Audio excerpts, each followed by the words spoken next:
यह जगह दिखने में तो एक आम सुधार गृह जैसी लगती है, लेकिन पूरे देश के परेशान युवाओं के लिए इसे खुद नरक माना जाता है। यहाँ चाहे तुम कभी अपने इलाके के गैंग के मुखिया रहे हो या फिर किसी अफसर के कनेक्टेड बच्चे, एक बार यहाँ पहुँच जाओ तो तुम्हारी पहचान बस एक जानवर से ज्यादा कुछ नहीं रहती। यहाँ वो लगातार पूरे दिन बिना रुके बहुत कड़ी शारीरिक सजा और प्रशिक्षण झेलते हैं। उन्हें सबसे बुनियादी इंसानी बात करने या इंसानी खाना खाने की भी इजाजत नहीं मिलती। वे बस सुअर जैसे आवाजें निकाल सकते हैं और सुअर वाला खाना ही खा सकते हैं। और उनके अपराध की सख्ती के हिसाब से हर परेशान नौजवान के सीने पर एक अलग लेटर ग्रेड लगाया जाता है। जितना बड़ा लेटर ग्रेड उतनी ही कड़ी सुधार की जरूरत होती है, और सुधार का वक्त तब तक चलता रहता है जब तक उन्हें पूरी तरह सुधरा हुआ न माना जाए। जैसे चांगसू, जो कभी पुलिस को भी डराने वाला युवा गैंग लीडर था, उसे तभी पूरी तरह सुधरा हुआ माना गया जब वह मानसिक रूप से विकलांग हो गया और अपनी पैरों पर काबू नहीं रख सकता था। ये सब इसलिए क्योंकि यूथ प्रोटेक्शन एक्ट था, जिसने कंट्री के युवा अपराध को जन्म दिया। स्थिति पूरी तरह से बिगड़ गई। जो टीचर उन्हें सही रास्ते पर लाने की कोशिश करते, वे ही हिंसा का शिकार बन जाते। लेकिन जब उन्होंने किसी को चोट पहुंचाई या मार दिया तो उन्हें बिल्कुल भी पछतावा नहीं होता था, क्योंकि उन्हें पता था कि युवा संरक्षण अधिनियम के तहत उन्हें कभी सजा नहीं मिलेगी। इससे ऐसा दौर आ गया जब कोई भी बड़ा बच्चों की गलती सुधारने की हिम्मत नहीं करता था। बदले की आशंका में बड़े डर कर बच्चों के सामने खड़े होने से कतराते थे और बच्चों के प्रति बेहद सतर्क हो गए थे। लेकिन ये सब कुछ हान के बाद बदल गया। मानसू को अध्यक्ष चुना गया। उसने युवा सुरक्षा अधिनियम को खत्म कर दिया और एक नया कानून बनाया जिसे स्पेशल रिफॉर्मेशन एक्ट कहा गया। अब नरम सजा का जमाना खत्म हो गया। अगर कोई अपराध करता तो उसे सुधार प्रशिक्षण मिलेगा। पूरी तरह सुधार होने के बाद ही वे समाज में फिर से शामिल हो पाएंगे। सीधे शब्दों में कहें तो अगर बातों से काम नहीं चलता तो सख्त अनुशासन ही आखिरी रास्ता होता है। लेकिन अजीब बात यह है कि आज ये युवा खुद ही खेल के मैदान में लाइन लगाकर खून दान करने आ रहे हैं।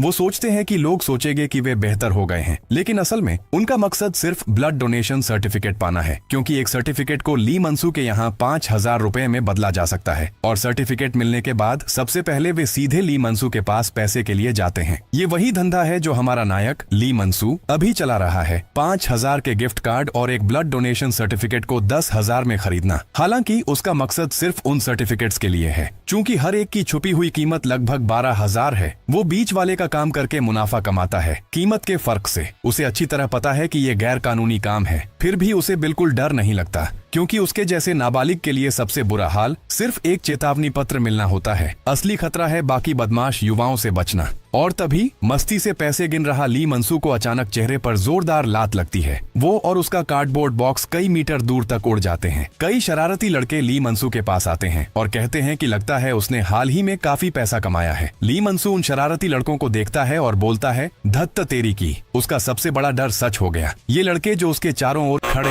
हैं नए कानून का मजाक उड़ाते हैं और बोलते हैं कि सुधार सब बेकार की बातें हैं। फिर सुनहरे बालों वाला लगातार बात का धुआं छोड़ता है और ली मनसू उसके नीचे दबा है, इस बदबूदार अपमान को सहते हुए। सुनहरे बालों वाला उससे पूछता है, पैसे बांटना नहीं आता क्या दूसरों के साथ, या तुम सिर्फ इसलिए इतने हिम्मती हो क्योंकि चांगसू जेल गया है? कहकर उसने ली मनसू के चेहरे पर थूक देता है। अपमानित होकर ली मनसू गुस्से से कांपता है और चिल्लाता है कि बिना चांगसू के वो बस एक बेकार हारा हुआ चूतिया इंसान है। फिर सुनहरे बालों वाला कहता है कि वो अच्छी तरह जानता है कि चांगसू उससे 100 गुना ज्यादा खतरनाक है, लेकिन मजे की बात यह है कि चांगसू आज बाहर आ रहा है। ये सुनते ही ली मनसू की आंखें तुरंत सिकुड़ जाती हैं। चांगसू इलाके के युवाओं का नेता है, क्राइम गैंग का। उसने जिन लोगों को भी नुकसान पहुंचाया वे सब भयानक यातनाएं सह चुके हैं, लेकिन कोई भी खुद को पीड़ित नहीं कहता, क्योंकि वे सब इस राक्षस से बदला लेने का डर रखते हैं। ली मनसू भी इससे अलग नहीं है। उसकी डरावनी शक्ल ही काफी है कि वह पूरी तरह कांप उठे। डरते हुए ली मनसू को देख ब्लॉन्ड सीधे मुद्दे पर आ जाता है। अगर वो चांगसू के गुस्से को भड़काना नहीं चाहता तो बेहतर होगा कि वो पैसे दे दे। ये सुनते ही ली मनसू अपने बैग में हाथ डालता है और कहता है, कोई दिक्कत नहीं। लेकिन अगले ही पल वह बैग से अपनी बीच की फिंगर दिखाता है। ये देखकर सुनहरे बालों वाला तुरंत गुस्से में फट पड़ता है। उसे गाली देते हुए कहता है कि तुह सुअर की औलाद, और फिर ली मनसू के पेट पर जोरदार घुटना मर देता है। फिर उसे जमीन पर दबाकर पीटने लगता है। चांगसू के चले जाने के बाद तुम सोचते हो कि कोई तुम्हें काबू नहीं कर सकता? क्या तुम सच में मुझे कमजोर समझते हो? वो ये सब करके भी संतुष्ट नहीं होता तो सुनहरे बालों वाले की नजर पास रखे एक फावड़े पर पड़ती है। आज वो ली मनसू को जोरदार सबक सिखाने का मन बना चुका है। उसके पास वाला एक बदमाश उसे शांत रहने के लिए कहता है, अगर चीजें बेकाबू हुई तो उसे सुधार गृह भेजा जाएगा। गोरा लड़का दावा करता है कि उसे सुधार गृह जैसी जगहों से डर नहीं लगता। उसे लगता है कि जब तक वह सख्त बर्ताव करेगा तो कभी भी निकल सकता है। अभी तो बस उसे ली मंसू को इस कदर पीटना है कि वह खुद को भी ना पहचान पाए। लेकिन जैसे ही गोरा हमला करने वाला था तभी उसकी पीठ पर जोरदार किक पड़ती है। किक मरने वाला छात्र परिषद के अध्यक्ष था, नाम कांग वुकोंग। वो आते ही कहता है कि यहाँ कैंपस में हिंसा मना है। यह बोलने के बाद वह ली मंसू को जमीन से उठाने में मदद करता है। आसपास के गुंडे उसे पहचान लेते हैं। इस वक्त बार बार पिटने वाला वो गोरा अब परवाह नहीं करता। वो फावड़ा उठाता है और कांग वुकोंग की तरफ दौड़ पड़ता है। आज मैं तुम दोनों को मार डालूंगा, फिर स्कूल बदल लूंगा। फावड़ा बचते हुए कांग वुकोंग सवाल करता है, क्या सच में मुझसे मरना चाहता है?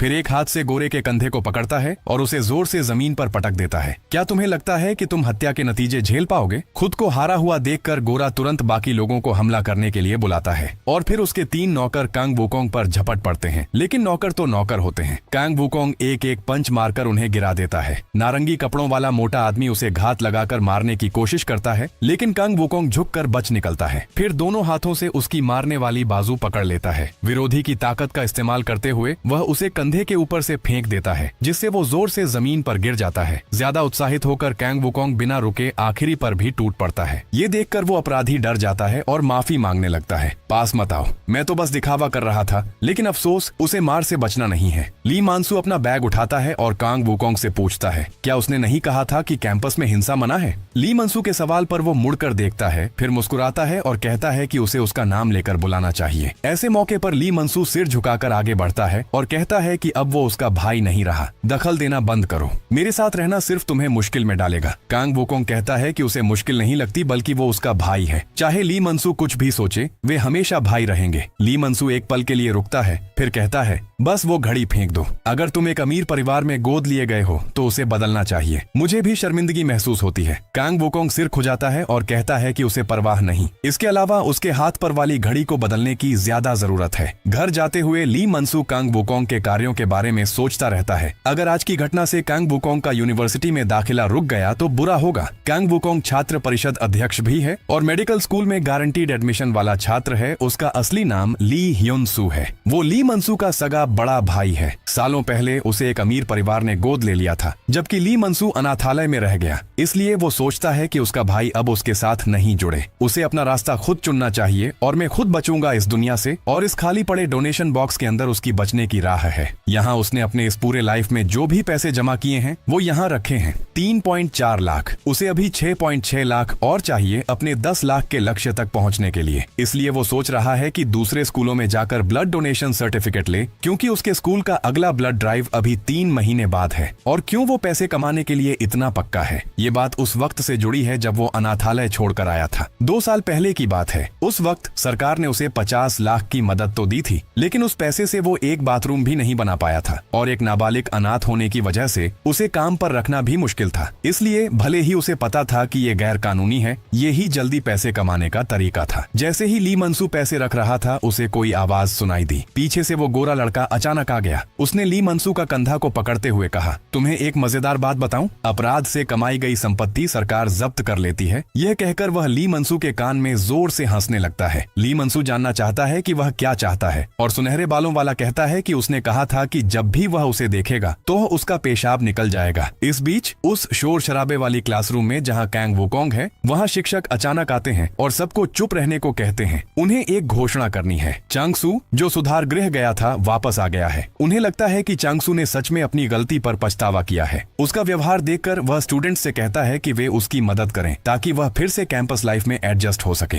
ये सुनकर स्टूडेंट्स में चर्चा शुरू हो जाती है। कुछ कहते हैं कि अगर चांगसू को ये पता चला तो टीचर की जमकर पिटाई होगी। कुछ कहते हैं कि सुधार गृह में ज्यादा खास कुछ नहीं था, क्योंकि वह सिर्फ 4 हफ्ते में बाहर आ गया। लेकिन अगले ही पल जो दृश्य सामने आता है वह सबको हैरान कर देता है। जिस युवा गैंग लीडर को वे याद करते हैं, जो हर तरह की बुरी हरकतें करता था, वह अब व्हील चेयर पर बैठा हुआ खाली नजरों वाला आदमी बन चुका है, जो बेवकूफ की तरह बैठा है और बोल रहा है, मुझे पेशाब करना है। तभी उसका कंट्रोल अपने एल पर नहीं होता, जिससे वो भरी क्लास में ही पेशाब कर देता है। तभी स्टूडेंट्स को समझ आता है कि ये सुधार वाला काम अब बच्चों का खेल नहीं रहा। इस बीच वेलफेयर अनाथालय के पास पुलिस एक गली के मुहाने पर चेतावनी टेप लगाती है, जहाँ भीड़ जमा है। यहाँ एक हत्या का मामला हुआ है। ड्राइवर कांग वुकोंग से कहता है कि शायद वे आज की अकादमी पार्टी के लिए देर हो जाएगी, क्योंकि आगे कहीं हादसा हो गया है और ट्रैफिक जाम है। कैंग वुकोंग कहता है कि वो जगह वही अनाथालय है जहाँ वह पहले रहता था। कुछ भी नहीं होना चाहिए, वहाँ क्या हुआ? लेकिन फिर उसे कुछ नजर आता है। वो घबराकर तुरंत कार का दरवाजा खोल देता है। जमीन पर पड़ी घड़ी उसके भाई ली मनसू की है। इसी वक्त उसके दिल में एक बुरा एहसास दौड़ जाता है। वो जल्दी से भीड़ में से रास्ता बनाकर आगे बढ़ता है, लेकिन जो नजारा उसके सामने होता है उसे देखते ही उसकी आंखें फैल जाती हैं। ली मनसू को अब पुलिस ने गिरफ्तार कर लिया है और हथकड़ी पहनाई गई है और स्पेशल रिफॉर्मेशन एक्ट की धारा 243 के मुताबिक उसे सुधार गृह में भेजा जाएगा। सुधार गृह के नाबालिग अदालत में जज गुस्से में ली मनसू को बेकार समझकर डांटता है, जैसे उसे कोई पछतावा ही नहीं है। याद रखो, तुम वहाँ इसलिए बैठे हो क्योंकि तुम पर हत्या का आरोप है। ली मनसू सिर नीचे किए रहता है और जोर देकर कहता है कि उसने किसी को नहीं मारा, लेकिन जज उसकी बात बिल्कुल नहीं सुनता। बस उसके फिंगरप्रिंट और खून लगी ईंट के साथ साथ अब तक किए गए सारे अपराधों को सामने रखता है। अगर लोग बदमाशी या चोरी के लिए किसी को मार देते हैं, पैसे की वजह से या किसी से नफरत की वजह से, इस दुनिया में अनगिनत लाशें होती।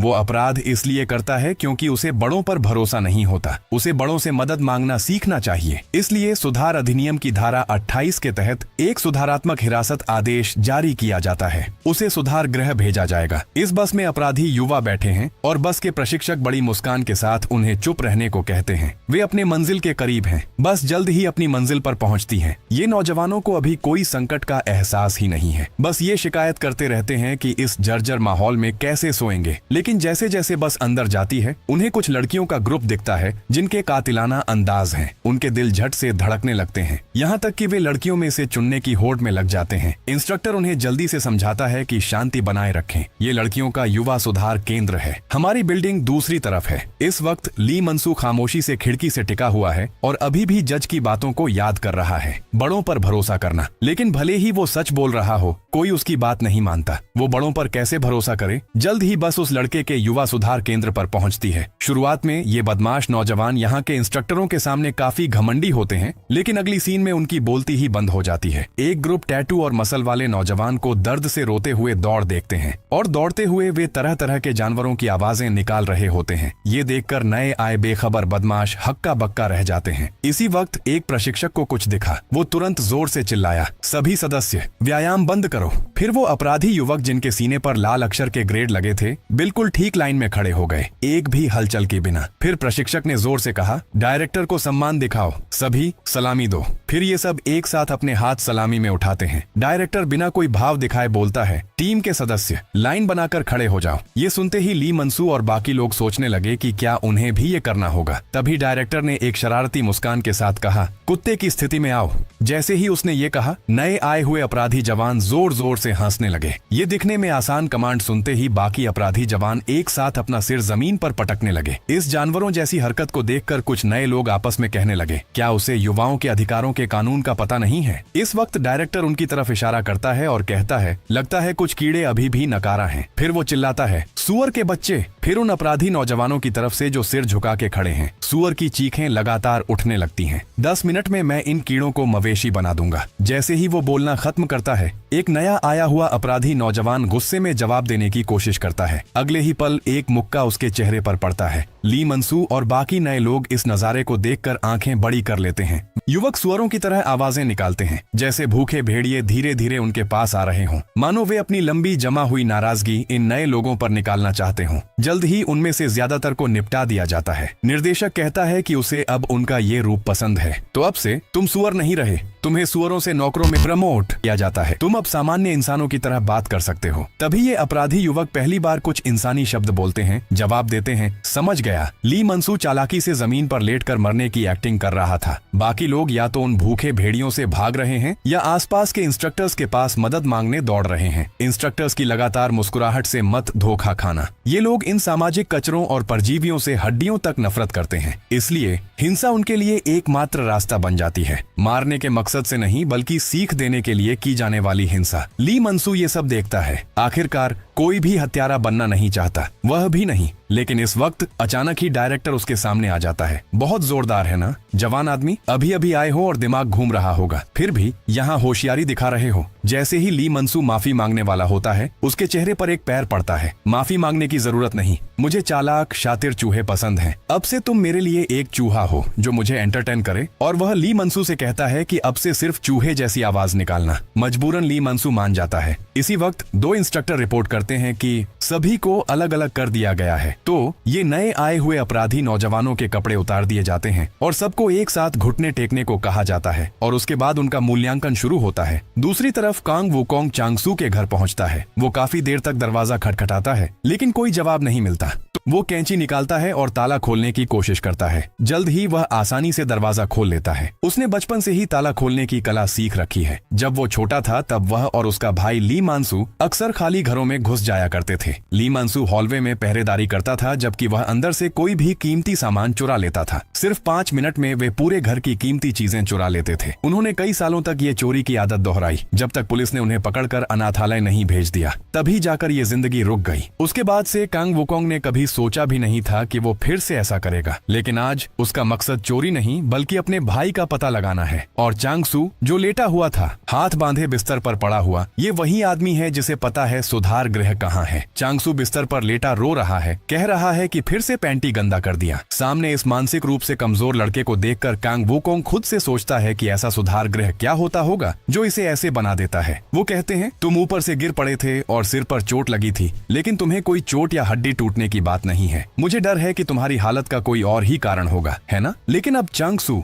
उसके सवाल बिल्कुल समझ नहीं आ रहे थे। वो बस चिल्ला रहा था कि उसे पोटी करनी है। ये देख के कांग वुकोंग सिर पकड़ लेता है। तुम्हारे लिए तो सिर्फ 4 हफ्ते थे, लेकिन पता नहीं मेरे भाई को बाहर आने में कितना वक्त लगेगा, इसलिए जल्दी से मेरे सवालों का जवाब दो। कांग वुकोंग अब बहुत बेचैन था, क्योंकि सिर्फ 4 हफ्तों में ही पापी चांगसू ऐसा हो गया था। उसे सोचने की हिम्मत भी नहीं थी कि जब उसका भाई बाहर आएगा तो उसका हाल क्या होगा। लेकिन चांगसू अब बस एक मानसिक रूप से कमजोर पागल बन गया था। वो बिल्कुल कोई जवाब नहीं देता, बस दर्द महसूस करता रहता है और बार बार कह रहा था कि वो गलत था, उसे मारना बंद करो। कांग वुकोंग को समझ आ गया कि ये लड़का सच में मानसिक रूप से कमजोर हो गया है। इसे और सवाल पूछना बस वक्त बर्बाद करना है। लेकिन इसी वक्त उसे चांगसू की छाती पर कुछ दिखा। ये एक निशान था जो चांगसू के सीने पर बना था, और ये निशान वो लैटर था जो हर अपराधी नौजवान को सुधार गृह में दाखिल होने के बाद लगाया जाता है। डायरेक्टर ये मूल्यांकन हर बच्चे के केस की गंभीरता के आधार पर करता है। दूसरी ओर डायरेक्टर ने ग्रुप को देखा और पाया कि ये बैच बस कुछ बोरिंग मामूली कैरेक्टर्स से भरा है। लेकिन अचानक उसकी नजर किसी अलग शख्स पर पड़ी। वो था ली मानसू।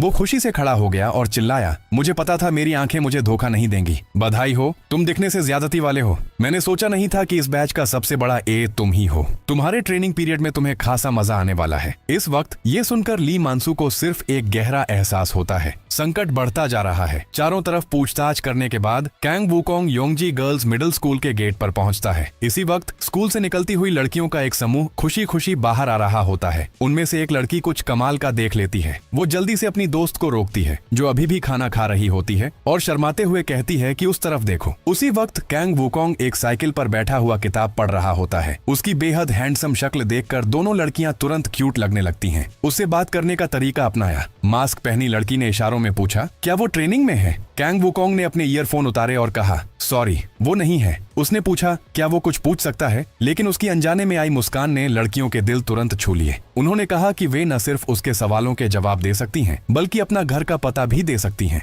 कांग वुकोंग ने बताया कि वो किसी ग्वे मिन नाम के शख्स को ढूंढ रहा है। लेकिन ये नाम सुनते ही लड़कियों के चेहरे का रंग अचानक बदल गया। वे इशारा करने लगी, तुम उस पागल औरत को ढूंढ रहे हो क्या? वो अभी अभी सुधार गृह से निकली है। अगली ही पल गुस्से की नजर महसूस करते ही वे डर के मारे अपनी उंगलियां नीचे कर लेते हैं और जानबूझकर उससे बचने लगते हैं। अपना निशाना पक्का करके कांग वुकोंग तेज कदमों से आगे बढ़ता है और ग्वेमिन का रास्ता रोक लेता है। रोक दिए जाने पर ग्वेमिन पूछती है कि वो क्या चाहता है। कांग वुकोंग कहता है कि उसे सुधार गृह के बारे में कुछ सवाल पूछने हैं। सुधार गृह शब्द सुनकर गोवे मिन उसे धक्का देकर किनारा कर देती है और कहती है कि चले जाएं और उसे परेशान करना बंद करें। इस वक्त कांग वुकोंग सिर झुकाकर समझाने लगता है कि उसका बुरा मतलब नहीं था, उसका भाई अब उस जगह भेजा जा चुका है। लेकिन ये सुनकर भी गुए मिन नहीं रुकती। जैसे ही कांग वुकोंग सोचता है कि शायद उसने सीधे सीधे पूछ लिया, एक मोटरसाइकिल हेलमेट उसके ऊपर फेंका जाता है। गुए मिन उसे सिग्नल देती है कि हेलमेट पहनकर बाइक पर चढ़ जाए। उसे नहीं लगता कि यहाँ सुधार गृह के बारे में बात करनी चाहिए। रास्ते में कांग वुकोंग पूछता है कि आखिर उसने अपना मन क्यों बदला। उसका दिमाग घूम रहा है और वजह यह है कि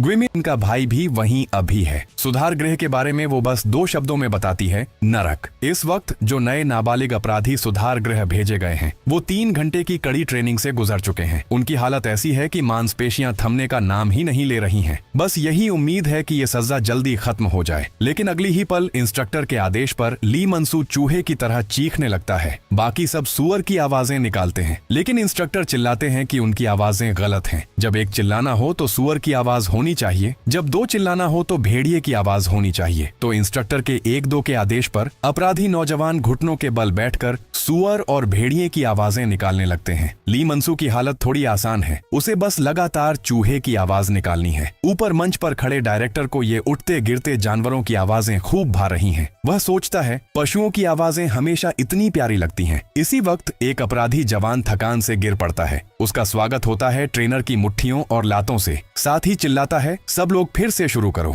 अपराधी जवान बताता है कि उसे पेट में बहुत दर्द हो रहा है और ट्रेनर से बाथरूम जाने की इजाजत मांगता है। ट्रेनर कहता है, जब पहली बार आया था तो बड़ी हेकड़ी नहीं थी, अब ये भी नहीं सह पा रहा। तभी निर्देशक इस हालात को देखता है और रोक देता है। शिकायतकर्ता युवक के पास आता है और कहता है, तुम्हें बोलने से पहले बहुत सहना पड़ा होगा, तो डरो मत, उठो, मैं तुम्हें बाथरूम जाने का मौका देता हूँ। फिर वह भीड़ से पूछता है, क्या किसी और को भी बाथरूम जाना है? निर्देशक की समझदार मुद्रा देखकर भीड़ एक एक करके जवाब देने लगती है। जल्द ही बाथरूम जाने वाले एक लंबी लाइन में लग जाते हैं। उनके पास खड़ा इंस्ट्रक्टर बार बार पूछता रहता है, कोई और जाना चाहता है? अगर तुम नहीं गए तो अब अगली बार कभी नहीं आएगी। जब कोई जवाब नहीं मिला तो इंस्ट्रक्टर ने बाकी लोगों को फिर से ट्रेनिंग शुरू करने का आदेश दिया। लाइन में खड़ा ली मानसू सोच रहा था, क्या सच में उन्हें बाथरूम भेज देंगे? जो नहीं जाएंगे उन्हें तो ट्रेनिंग जारी रखनी पड़ेगी। तो सब लोग बहाना बनाएंगे कि पेट में दर्द है और छोड़ देंगे, जैसे कुछ लोग पहले ही चालाकी दिखा चुके हैं। वैसे भी डायरेक्टर पहले तो ऐसा लग रहा था जैसे उन्हें मार डालना चाहते हों। आखिरकार बिना किसी कीमत के दयालुता पहाड़ की पेड़ों पर अनजाने फल जैसी होती है। जितनी मिठास और लुभावनी होती है, लोग उतने ही ज्यादा उसे तोड़ने से खुद को रोक नहीं पाते। तो कुछ सोचने के बाद ली मनसू ने हाथ उठाया और चूहे जैसी आवाजें की। शिक्षक दौड़ते हुए आए और उनका नाम और क्या चाहिए पूछा। ली मनसू अभी भी सिर्फ चूहे जैसी आवाजें ही करता रहा, जब तक कि शिक्षक ने उसे इंसानी भाषा में बोलने का आदेश नहीं दिया। तभी उसने कहा कि उसका पेट अचानक से अच्छा नहीं लग रहा, लेकिन अब वो ठीक है और वो फिर से ट्रेनिंग पर वापस जाना चाहता है। जैसे ही वो बोलना खत्म करता है, इंस्ट्रक्टर अचानक उसका गला पकड़ लेता है और गुस्से में चिल्लाता है। सोचता है ये मजाक है। ली मनसू समझाता है कि शायद उसने ज्यादा जोर लगा दिया, जिससे उसका पेट हिला और उसे बाथरूम जाना पड़ा,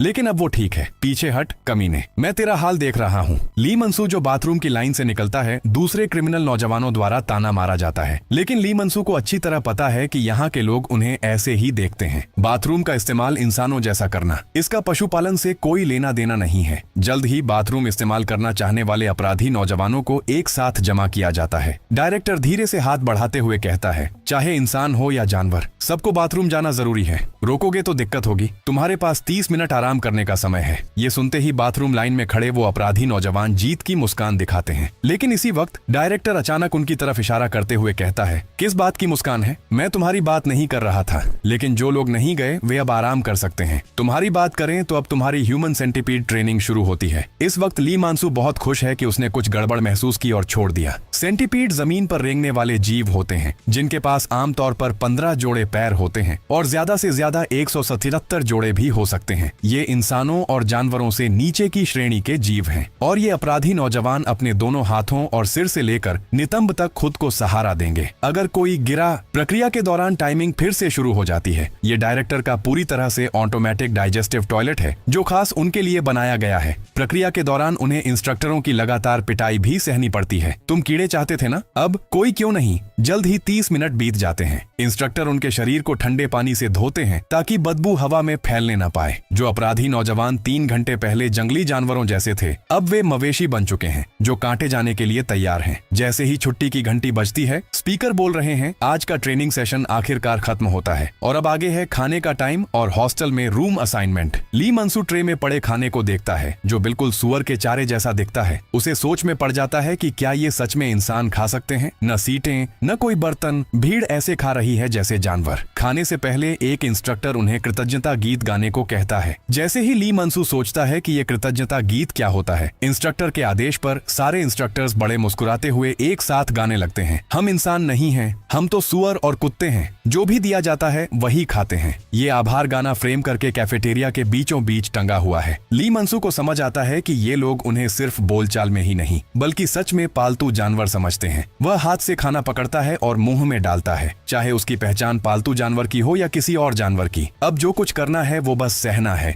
जब तक कि वो वहां से जा न सके। इस बीच कांग वूकोंग को लेकर आ रही ग्वे मीन एक पहाड़ी की चोटी पर जाती है। यहाँ से रिफॉर्मेशन करेक्शनल फैसिलिटी का पूरा नजारा दिखता है। कांग वूकोंग ने पूछा कि क्या उसे सच में लगता है कि वो जगह नरक है। ग्वे मीन ने कहा कि नरक तो उस जगह से बेहतर है, वो जगह इंसानों के बस की नहीं है। उसे रोज वहाँ जो कुछ होता है उसके बारे में अक्सर बुरे सपने आते हैं। अब वो बिना ज्यादा मात्रा में नींद की गोलियां लिए सो नहीं पाती। उसने कहा कि उसे ऐसा देखकर लगता है कि वह अपने भाई की परवाह करता है। कांग वूकोंग ने कहा कि ये उनकी माँ की अंतिम इच्छा थी। उम्मीद कर रहा था कि वह हमेशा उसकी रक्षा करेगा, लेकिन आखिर में वह फिर भी ऐसा नहीं कर पाया। इसलिए वह ग्वी मीन को ढूंढने आया। उसे जल्दी कुछ करना होगा वरना बहुत देर हो जाएगी। और सुधार गृह से रिहा हुए लोगों में सिर्फ ग्वे मीन ही पूरी तरह से ठीक दिखती है। ग्वे मीन पूछती है कि क्या वह जानना चाहता है कि उसने कैसे सुधार गृह से बचकर निकला। यह सुनकर कांग वूकोंग जल्दी से पूछता है, तो कोई तरीका है? तुम वहां से सुरक्षित कैसे निकली? अगली ही पल ग्वे मीन एक बेवकूफाना सूरत बनाती है। फिर वो कहती है कि उसने ऐसे बेवकूफ बनने का नाटक किया था। कांग वूकोंग सोचता है कि वो मजाक कर रही है और नाराज होकर कहता है कि सीरियस हो जाओ और मूर्खता बंद करो। लेकिन ये सुनते ही ग्वे मीन अपने बाल उठाती है। उसके सिर की खोपड़ी जलने के दागों से भरी हुई है। इस नजारे को देखते ही कांग वूकोंग की आंखें फैल जाती हैं। वो जगह है जहां पूरे देश के टॉप पागल लोग जमा होते हैं और साइको ही सरवाइव कर सकते हैं। किसने सोचा होगा कि कोई अपना सर गर्म खोलते तेल में डाल सकता है। जब मैंने ये किया तो मुझे पागल समझ के जल्दी ही छोड़ दिया। ये सुनते ही कांग वूकोंग ने सिर झुकाया और बार बार माफी मांगने लगा। लेकिन ग्वे मीन ने उसे कहा कि मुझ पर दया मत कर वरना मैं तुझको मार डालूंगी।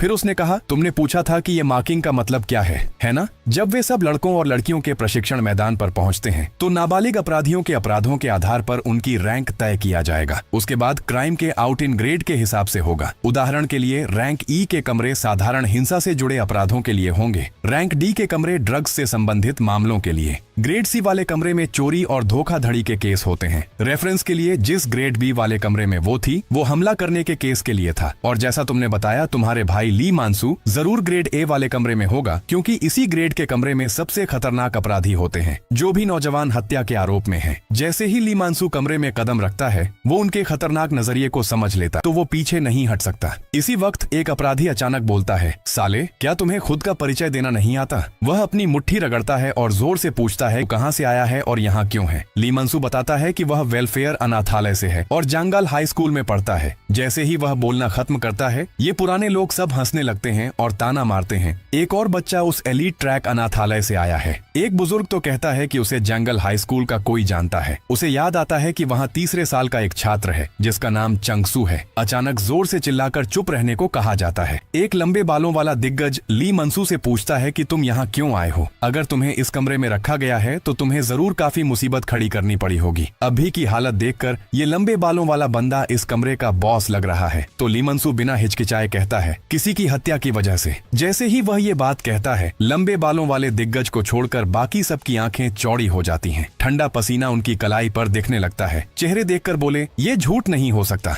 है ना? और उनकी अजीब प्रतिक्रिया देख के ली मनसू सोचने लगा, क्या वो अकेला है जिसने किसी को मारा है? उसे लगा था कि उसे दूसरे अपराधियों के साथ रखा जाएगा, लेकिन अब लगता लगता है कि यहाँ हत्या सबसे गंभीर अपराध है और ये अपराध की गंभीरता शायद यहाँ की पावर डिस्ट्रीब्यूशन से जुड़ी है। इसी बीच एक अनुभवी ने अचानक लंबे बाल वाले लड़के से कहा, लगता है हमारी पालतू कुतिया अभी भी रुकी बनी रहेगी। ली मंसू थोड़ा उलझन में है। क्या वो लंबे बालों वाला बंदा बॉस नहीं बल्कि यहाँ का सबसे नीचे वाला हो सकता है? लेकिन अगली ही सेकंड में उसे एहसास होता है कि उसकी सोच गलत थी। वे उस लंबे बालों वाले अनुभवी की बात नहीं कर रहे हैं बल्कि उस सफेद बालों वाले की बात कर रहे हैं जिसे लंबे बालों वाले के नीचे बेंच की तरह इस्तेमाल किया जा रहा है। वही यहाँ सबसे नीचे वाला है। अचानक लंबे बालों वाला खड़ा हो जाता है और शिकायत करता है, ऐसे बैठना वाकई असहज है। ये सुनकर जो सफेद बालों वाला अभी अभी इंसानी भाषा में माफी मांग रहा था, वह एक अनुभवी से पीटे जाने के बाद उस पर फिर से इंसानी बातें बोलने का आरोप लगाया गया। बेबस होकर सफेद बाल वाला आदमी बस चूहा जैसा चिल्ला सकता था। यह दृश्य बिल्कुल उसी तरह था जैसे ली मंसू का पहले का अनुभव था। कमजोरों को चाहे बाहर हो या अंदर हमेशा तंग किया जाता है। इसलिए इस वक्त ली मंसू चुपचाप मन बना लेता है। अगर उन्हें लगता है कि वे उसे हुक्म चला सकते हैं तो वह बेहतर समझेगा कि उसे एक हत्यारे की तरह ट्रीट किया जाए। शाम के 7 बजे यह उनका प्रतिबिंब समय होता है। सुधार गृह के अपराधी बच्चों को हर दिन 10 सेल्फ रिफ्लेक्शन ऐसे लिखना होता है, लेकिन ली मंसू को समझ नहीं आ रहा कि क्या लिखे। आखिरकार वो सुनहरे बालों वाला लड़का जिसने उसे तंग किया था, उसकी वजह से तो वो मारा नहीं गया था। अचानक एक कागज का टुकड़ा ली मंसू की मेज पर गिरता है। 2 दिग्गज उस रिफ्लेक्शन पेपर को बेसबॉल खेलने के लिए इस्तेमाल कर रहे होते हैं। ली मंसू जिज्ञासु होकर पूछता है कि क्या वे रिफ्लेक्शन ऐसे नहीं लिख रहे? वो दिग्गज कहते हैं, ऐसी बकवास लिखने की क्या जरूरत, हमारी पालतू कुत्ता वैसे भी सारे काम हमारे लिए कर देगा। और वो ली मंसू को भी लिखने को कहता है कि नहीं, सब कुछ अपनी पालतू कुत्ते को दे दें।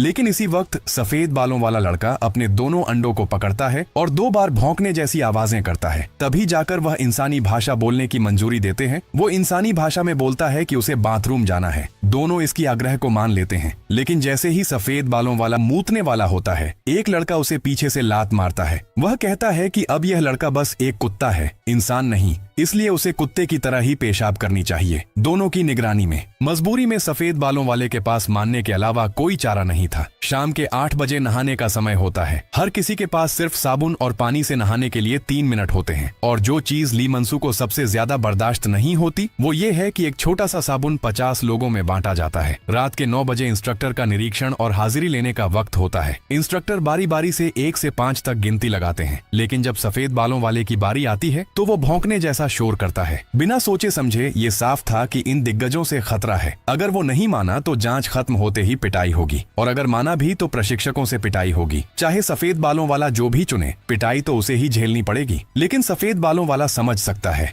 थोड़ी पिटाई जांच के बाद लंबी यातना से बेहतर है। रात के 10 बजे बत्ती बंद और सोने का वक्त, दिन खत्म। इस वक्त ली मंसू का दिल उलझनों से भरा है। नींद नहीं आ रही क्योंकि उसके बगल में सो रहा सफेद बालों वाला लड़का बीच बीच में रो रहा है। एक सीनियर कैदी बस शिकायत करता है, क्यों इंसानों की तरह रो रहा है? सफेद बाल वाला तुरंत अपने मुंह को ढक लेता है। सिसकियां भरते हुए कुछ चिड़चिड़ाहट भरे आवाजें निकालता है। सुधार गृह में रहते हुए उन्हें जल्दी उठना पड़ता है। सुबह 5:30 बजे सफाई और हाजिरी की जांच का वक्त होता है। हाजिरी के बाद कर्मचारी नाश्ता देने आते हैं। टेबल पर ली मंसू जिज्ञासा से पूछता है, हम कैफेटेरिया के अंदर क्यों नहीं खाते? गंजे सीनियर कैदी ने उससे कहा, आज दोपहर आउटडोर ट्रेनिंग है, इसलिए आज वो लोग अंदर ही खाना खा रहे हैं। इस बार इंस्ट्रक्टर्स ने तो इंसानियत दिखाते हुए उनके लिए चम्मच भी रखवाए हैं। ली मंसू ने आगे पूछा, खाने के वक्त पालतू कुत्ता कहाँ गया? ये सुनकर सीनियर कैदी सब मेज के नीचे झांकने लगे। तभी ली मंसू को अचानक एहसास हुआ कि ये जो मेज हिल रही है वो असल में सफेद बाल वाला लड़का होता है। ली मंसू कहता है, जब वो काम कर रहा है कम से कम उसे कुछ खाना तो मिलना चाहिए। गंजा सीनियर उससे कहता है, परेशान मत हो, हम टॉमी का दोस्त जैसा ख्याल रखते हैं। टैटू वाला सीनियर बोलता है, बिल्कुल सही, और कहाँ मिलेंगे दोस्त जो खुद उसके लिए खाना खिलाएं? फिर वे सब अपने बचा हुआ खाना एक साथ मिलाते हैं। अच्छे दोस्तों ने मिलकर बनाई स्वादिष्ट कुत्ते की खास डिश सामने आती है। यही टॉबी का स्पेशल खाना है। सफेद बाल वाला अंदर से बहुत घृणा करता है। उसे मार खाए बिना कुत्ते की तरह नीचे बैठकर खाना पड़ता है। लेकिन तभी ली मंसू जोर से चिल्लाते हुए मेज को पलट देता है। वो मत खाओ। बड़े कैदी इस नजारे को देखकर हैरान रह जाते हैं। ली मंसू व्हाइट हेयर से पूछता है, तुम सच में अपने आप को कुत्ते की तरह समझते हो? लेकिन व्हाइट हेयर के चेहरे पर न तो उम्मीद की कोई झलक लक है, न ही कृतज्ञता, बस साफ सच्चा डर है। ये सब लंबे बालों वाले सीनियर गू ह्यून की वजह से है। वो ली मंसू को चेतावनी देता है, यहाँ अपनी एक सिस्टम और नियम है, तुम देर से आए हो इसलिए तुम्हें इन नियमों का पालन करना होगा। अगर तुम्हें ये पसंद नहीं तो लड़ो, लीडर बनो, लेकिन उसके लिए पहले तुम्हें व्हाइट हेयर बॉबी को हराना पड़ेगा ताकि ये हक हासिल हो सके। पर अगर तू व्हाइट हेयर से हारा तो न्यू कुत्ता बनेगा। फिर ली मंसू मन ही मन कसम खाता है। ये गेम सिस्टम कितनी बचकानी है, लेकिन उसे ये नहीं पता कि व्हाइट हेयर उसकी तरफ भूखे भेड़िए जैसा देख रहा है। जैसे ही ली मंसू कहता है कि ये सब बंद कर देना चाहिए, व्हाइट हेयर का मुक्का पहले ही उसके चेहरे पर लग चुका होता है। व्हाइट हेयर को पता है कि आज शायद उसकी आखिरी लड़ाई हो सकती है। पालतू कुत्ते का टैग हटाने का ये ही एक मौका है, तो वो इसे मिस नहीं कर सकता। लड़ाई देखकर बड़े कैदी चिल्लाने लगते हैं, शाबाश टॉमी, यही मौका है अपना नया आदमी बनने का। वो ली मंसू को भी छेड़ते हैं, तुम क्यों नहीं लड़ रहे, नया पालतू कुत्ता बनना चाहते हो क्या? ली मंसू जानता है कि अगर ये लड़ाई हार गया तो पूरी तरह निचले दर्जे पर आ जाएगा, लेकिन सफेद बालों वाला उसे मारते हुए आंसू पहुंच रहा है। ये बात ली मंसू के लिए सच में समझ से बाहर है। इसी बीच कांग वुकोंग कल्याण गृह पहुंचता है। डायरेक्टर कहती है कि वह कल भर्ती हो रहा है, क्या उसने अपनी सारी जरूरी चीजें ले ली हैं? कांग वुकोंग पेंगुइन की गुड़िया पकड़ते हुए कहता है, सब कुछ पैक हो चुका है, ये मेरे और ली मंसू के लिए खजाने जैसी चीजें हैं। डायरेक्टर कहती है कि वो दो भाई अनाथालय में सबसे बड़े शरारती बच्चे थे, खासकर कांग वुकोंग जो हमेशा दूसरे बच्चों से लड़ता रहता था। बच्चे इतने डर जाते थे कि अनाथालय के पास भी जाने की हिम्मत नहीं करते थे। कांग वुकोंग समझाता है कि उसे गलत फहमी हुई है। हाँ, मैं अक्सर बच्चों से लड़ता था, लेकिन वे मुझसे डरते नहीं थे, वे ली मंसू से डरते थे। असली डर तो वही था,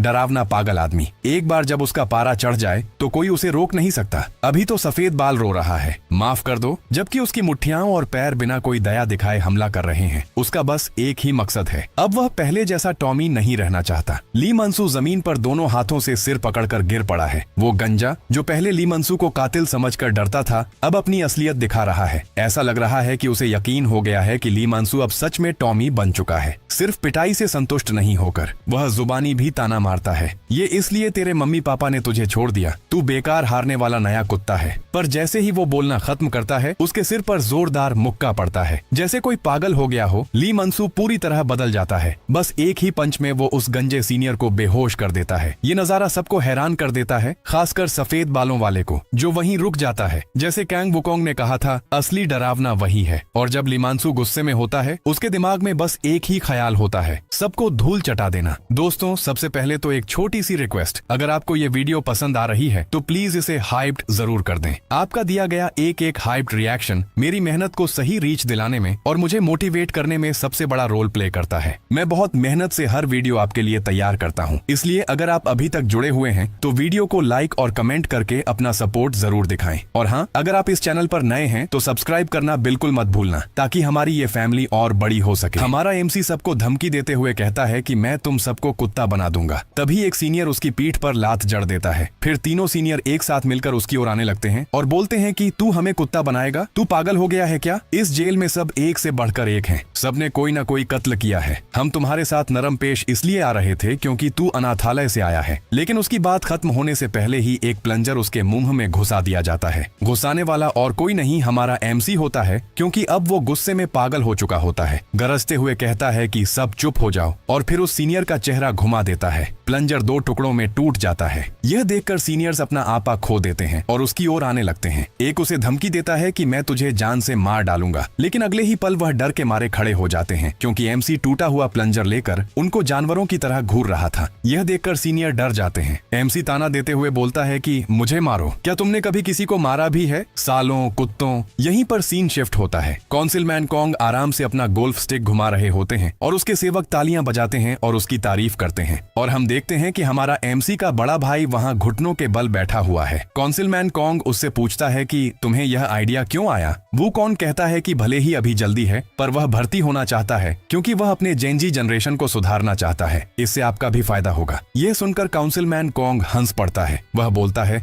वह आदमी मेरे बारे में सोच रहा है जिसने अपना मेडिकल स्कूल का दाखिला छोड़ दिया। पर सच तो यह है कि तुम अपने भाई की वजह से यहाँ जाना चाहते हो, लेकिन अगर तुम अभी भर्ती हो जाओ तो कोई गारंटी नहीं कि तुम्हें उसी सुधार गृह में भेजा जाए। यह सुनते ही वो कौन कहता है, इसलिए ही तो मैं आपकी मदद मांगने आया हूँ। अगर कोई यह कर सकता है तो वह आप हो पिताजी। लेकिन काउंसिलमैन कॉन्ग जवाब देता है, मैं तुम्हारे भाई की गड़बड़ी क्यों सुलझाऊं? फिर वो कौन कहता है कि मैं आपकी राष्ट्रपति बनने में मदद करूंगा। यहीं पर सीन शिफ्ट होता है। लिमांशु भूखे भेड़ियों की तरह सीनियर्स पर गरज रहा होता है, तुम लोग मूर्खों का झुंड हो, सजा के लिए तैयार हो जाओ। लेकिन अगले ही पल जो सीनियर गिरा हुआ था अचानक उठ खड़ा होता है और दोनों हाथों से एमसी को कसकर पकड़ लेता है। फिर वो गंजा सीनियर बिना झिझक मानसू के सर पर जोर का एक मुक्का मारता है। एक ही मुक्के में एमसी तुरंत चुप हो जाता है। सीनियर सोचते हैं कि शायद वह मर गया है, इसलिए जो उसे मार रहे थे वह एक दूसरे पर इल्जाम लगाने लगते हैं, लेकिन यह सब एमसी का एक प्लान था। फिर वह एक एक करके सबके अंडे फोड़ देता है। एक ही पल में पूरा सीन बदल के रख देता है। फिर लंबे बालों वाला उसकी तरफ बढ़ता है और बोलता है कि अगर तुझे कोई माँ की गाली देता है तो तुझसे बर्दाश्त नहीं होता ना, तू अपनी माँ से बहुत प्यार करता है ना, तुम्हारी माँ को पता है कि तू कातिल है। जैसे ही वह बोलना खत्म करता है वैसे ही एमसी तेजी से प्लंजर से उसको मारने की कोशिश करता है, लेकिन बड़े बालों वाला उसे आराम से पकड़ लेता है। पर एमसी बोलता है कि माफी मांग ले, नहीं तो तेरी जान ले लूंगा। तभी बड़े बालों वाला बोलता है कि मैं तेरे से माफी क्यों मांगू, बस यार यहीं खत्म करो। इतना कहकर लंबे बाल वाले ने पकड़ छोड़ दी और वो चिल्लाया, मैंने कुछ नहीं किया, उसने शुरू किया था। फिर उसने अपना मुंह मोड़ लिया और हाथ सर के पीछे कर लिए। एमसी अभी भी समझ नहीं पाया कि वह क्या बोल रहा है। तभी उसने सिर घुमाया और देखा कि 3 गार्ड रॉड लेकर उसकी तरफ भाग रहे हैं। तू कीड़ा अब भी आया और झगड़ा कर रहा है। बाकी पुराने कैदी तो पहले ही हाथ सर के ऊपर करके दीवार के पास खड़े थे। एमसी की बहुत पिटाई हुई। सीनियर बताते हैं कि एमसी ने कमरे में लोगों पर हथियार से हमला किया। इस दौरान एक घायल हो गया। मैं सारी जानकारी रिपोर्ट में लिखकर आपको दे दूंगा। इंस्ट्रक्टर उससे पूछता है, तुमने कुछ नहीं किया क्या? उसने यह सब खुद किया? सभी एक साथ जवाब देते हैं, हाँ। फिर एमसी को मारते हुए कुत्तों की तरह दरवाजे तक घसीटा जाता है। फिर इंस्ट्रक्टर उसे 15 दिन की कारावास देते हैं। यह वह जगह है जहां मुसीबतखोरों को कुछ वक्त के लिए अलग रखा जाता है। यहाँ बिताए गए दिन हिरासत के समय में नहीं गिने जाते। इसका मतलब है कि एमसी ने अपनी हिरासत के दिन खुद बढ़ा लिए हैं। उसे 24 घंटे लगातार निगरानी में रखा जाता है और उसे सोते हुए भी घुटनों के बल बैठना पड़ता है। इससे भी बदतर उसके हाथ पैर बंधे होते हैं। वह सिर्फ अपने मुंह का इस्तेमाल करके जानवरों जैसा खाना खा सकता है। और फिर जब टॉयलेट के लिए बेड़ियां हटाई जाती हैं तो एक बड़ा झमेला सामने आता है। वहां कोई टॉयलेट पेपर नहीं होता। उसे खुद अपना पिछवाड़ा पानी से साफ करना पड़ेगा। उसे खुद को साफ करने के लिए पीछे लगे पानी के नल का ही इस्तेमाल करना पड़ता है। 7 बजे के बाद रिफ्लेक्शन टाइम भी होता है। सॉलिटरी में भी उसे रिफ्लेक्शन लेटर लिखना होता है। इस बार एमसी पहले से 2 गुना लिखता है, लेकिन वह जो कुछ भी लिखता है वह सब वहाँ के सीनियर कैदियों की आदतों के बारे में होता है। उसका मानना है कि यहाँ सब में कोई ना कोई दिक्कत है, लेकिन सबसे बड़ी दिक्कत लंबे बालों वाले में है। वो इस कमीने को खत्म ही करना चाहता है। अनजाने में एमसी सो जाता है। उसे वो बात याद आती है जो बचपन में हुई थी। वो और वुकोंग एक ऐसे घर के सामने खड़े हैं जो आग की लपेटों में डूबा हुआ है। फिर अचानक उसकी नींद खुल जाती है और उसके चेहरे पर आंसू बह रहे होते हैं। एमसी जमीन पर सिर मारते हुए गुस्से में चिल्लाता है, साला बकवास। शायद यह माहौल बार बार उन भयानक यादों को उसके सामने ला रहा है। इस वजह से एमसी फिर से सोने से डरता है, क्योंकि उसे फिर वही बुरा सपना आने का डर होता है। जल्दी ही 15 दिन खत्म हो जाते हैं। एमसी तय किए हुए कमरे में वापस आता है। वह अपने सीनियर कैदियों की तरफ तेजी और गुस्से से भरी नजरें देखता है, जैसे फटने वाली हो। लेकिन अचानक सीनियर मुस्कुराते हुए माफी मांगने लगते हैं। माफ करना यार, हमारी गलती हो गई। हमने फैसला किया है कि अब कोई टॉमी नहीं बनेगा। अब से चलो दोस्त बनकर रहते हैं। ये देखकर एमसी सोचता है कि सच में क्या यह सब अपने आप को सुधार चुके हैं। लेकिन जैसे ही वह उनकी माफी स्वीकार करने ही वाला होता है, अगले ही पल एमसी के सर पर कोई मारता है और जिस शख्स ने उसे मारा था वह ताना मारते हुए बोलता है, मैं ढूंढ रहा था तुझे मम्मी के लाडले। उसके बाद 2 और सीनियर तुरंत उसके पीछे आ जाते हैं। एमसी के हाथ पैर पकड़ लिए जाते हैं। उसके मुंह में एक बदबूदार मोजा ठूंस दिया जाता है ताकि वह आवाज न कर सके और इंस्ट्रक्टर को बुला ना पाए। धीरे धीरे एमसी को टॉयलेट की तरफ ले जाया जा रहा होता है। एमसी बोलता है, मुझे खुशी है कि तुम मुझे इतना याद करते हो। फिर लंबे बालों वाला सीनियर बोलता है, हमसे ज्यादा तुझे देखने के लिए कोई और बेचैन हो रहा है। फिर हमें वो गंजा दिखाया जाता है जो धीरे धीरे अपनी पैंट उतार रहा होता है और टॉयलेट में एमसी के करीब बढ़ रहा होता है। जैसे ही एमसी सोचता है कि अब उसकी इज्जत खतरे में है, अचानक एक जोर की आवाज आती है, बस करो, जिससे सीनियर रुक जाते हैं। वे देखते हैं कि एक गार्ड है। आते गार्ड को देखकर सीनियर बोलते हैं कि तुम नए गार्ड लगते हो, लेकिन दखल मत दो,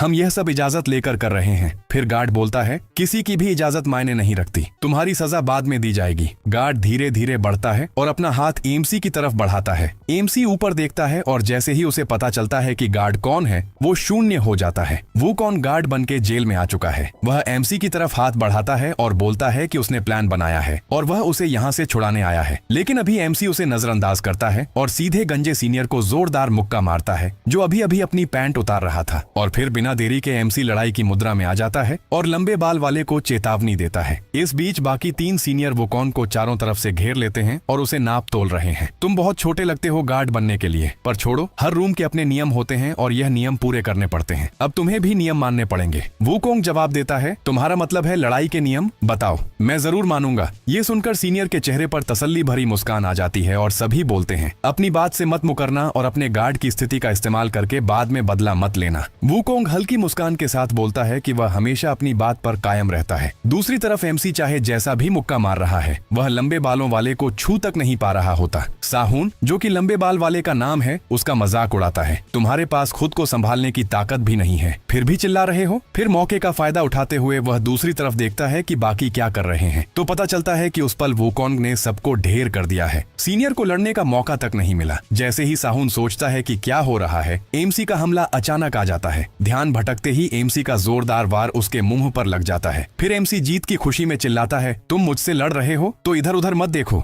उस वार के बाद सियून के माथे की नस थोड़ी फूली हुई दिखती है। फिर बड़े बाल वाले ने एमसी को सख्त सबक सिखाने का फैसला किया ताकि उसे असली पावर का गैप पता चले। उसी टाइम एमसी एक पंच मारने के लिए आगे बढ़ता है, पर बड़े बाल वाला उसे आराम से रोक के एल्बो मार देता है। फिर वह बोलता है, क्या तुम जानते हो टॉमी टॉमी क्यों बना? जिद्दी एमसी फिर से खड़ा होता है और उस पर लात मारता हुआ चिल्लाता है, क्या क्या टॉमी? मुझे कोई फर्क नहीं पड़ता। फिर बड़े बाल वाला बोलता है, टॉमी कभी यहाँ का रूम बॉस हुआ करता था, ठीक तुम्हारी तरह, अपनी जगह न जानने वाला और बेपरवाह हरकतें करने वाला, जो एक तरफा पिटता रहा। एमसी उनके बीच का फर्क साफ समझता है, लेकिन उसे यकीन है कि वह कभी हार नहीं सकता। इतनी आसानी से तो नहीं। वह फिर से अपना मुक्का घुमाता है, इस कमरे में तुम सब बेकार आदमी हो। लेकिन तभी बड़े बाल वाला भी एक जबरदस्त वार करता है। इस वार के बाद पूरा कमरा सन्नाटे से छा जाता है। एमसी को अपनी सारी ताकत निकलती हुई महसूस होती है। उसका होश धुंधला हो चुका था। फिर भी वह सोच रहा होता है, साला मुझे इस कमीने से ही हर बार क्यों पिटना होता है जो मेरी माँ को अपमानित करता है। एमसी उस पर बस एक ही अटैक कर पाया था। वूकॉन्ग वहीं होता है और एमसी से पूछता है, अभी भी जिंदा हो? लेकिन एमसी बस अपनी आंखों को बंद कर देता है और बेहोश हो जाता है। वूकॉन्ग उसे देखता है और बेबस होकर सांसें छोड़ता है। फिर वह एमसी को पूरी तरह से अपने कंधे पर उठा लेता है। सिहुन उसे जाते हुए देखता है और पूछता है कि वह एमसी को कहां ले जा रहा है, उसे अपनी सजा मिलनी चाहिए। वूकॉन्ग जवाब देता है, जाहिर है सॉलिटरी कंपार्टमेंट में। उसने नियम तोड़ा है और नियम तोड़ने की सजा वही है। लेकिन सियुन कहता है, तुमने अच्छा प्रदर्शन किया, मेरे साथ एक लड़ाई कैसी रहेगी? वूकॉन्ग कहता है कि अगर वह सजा नहीं पाना चाहता तो जो बोला है वापस ले लो और लड़ाई मत करना, ये तुम्हारी बहन ने कहा था। ये सुनते ही बड़े बाल वाला वहीं रुक जाता है। जब एमसी फिर से जागता है तो खुद को फिर से अकेले कमरे में पाता है। वो दिन में कसम खाता है कि अगली बार जब वो कमरे में आएगा तो जरूर लंबे बाल वाले के सारे बाल काट के आएगा। बाद में तेज पेट में दर्द महसूस करते हुए वो टॉयलेट के ऊपर बैठ जाता है। जब उसने अपना काम निपटाया तो पता चलता है कि नल से पानी नहीं आ रहा, जिसका मतलब है कि वह हाथ नहीं धो पाएगा। लेकिन फिर उसे पास में टॉयलेट पेपर रखे हुए दिखते हैं। उसे अजीब सा लगने लगता है। इस बार अकेले में न सिर्फ टॉयलेट पेपर उपलब्ध है बल्कि उसके हाथ पैर भी नहीं बंधे। तभी उसे एहसास होता है कि वह कोई जरूरी चीज भूल रहा है। अचानक उसे याद आ जाता है। वह लोहे के दरवाजे को जोर से मारता है और बाहर खड़े गार्ड से चिल्लाता है, तुम यहाँ कैसे आ गए? क्या तुम्हारा दिमाग ठीक है? मेडिकल स्कूल जाने की बजाय यहाँ क्यों हो? सौतेला बाप बनने का बहुत शौक है क्या? मुझे बचाने के लिए हीरो मत बनो, अभी यहीं से निकल जाओ। इस कातिल की चिंता मत करो। अपनी जिंदगी क्यों बर्बाद कर रहे हो एक कातिल के लिए?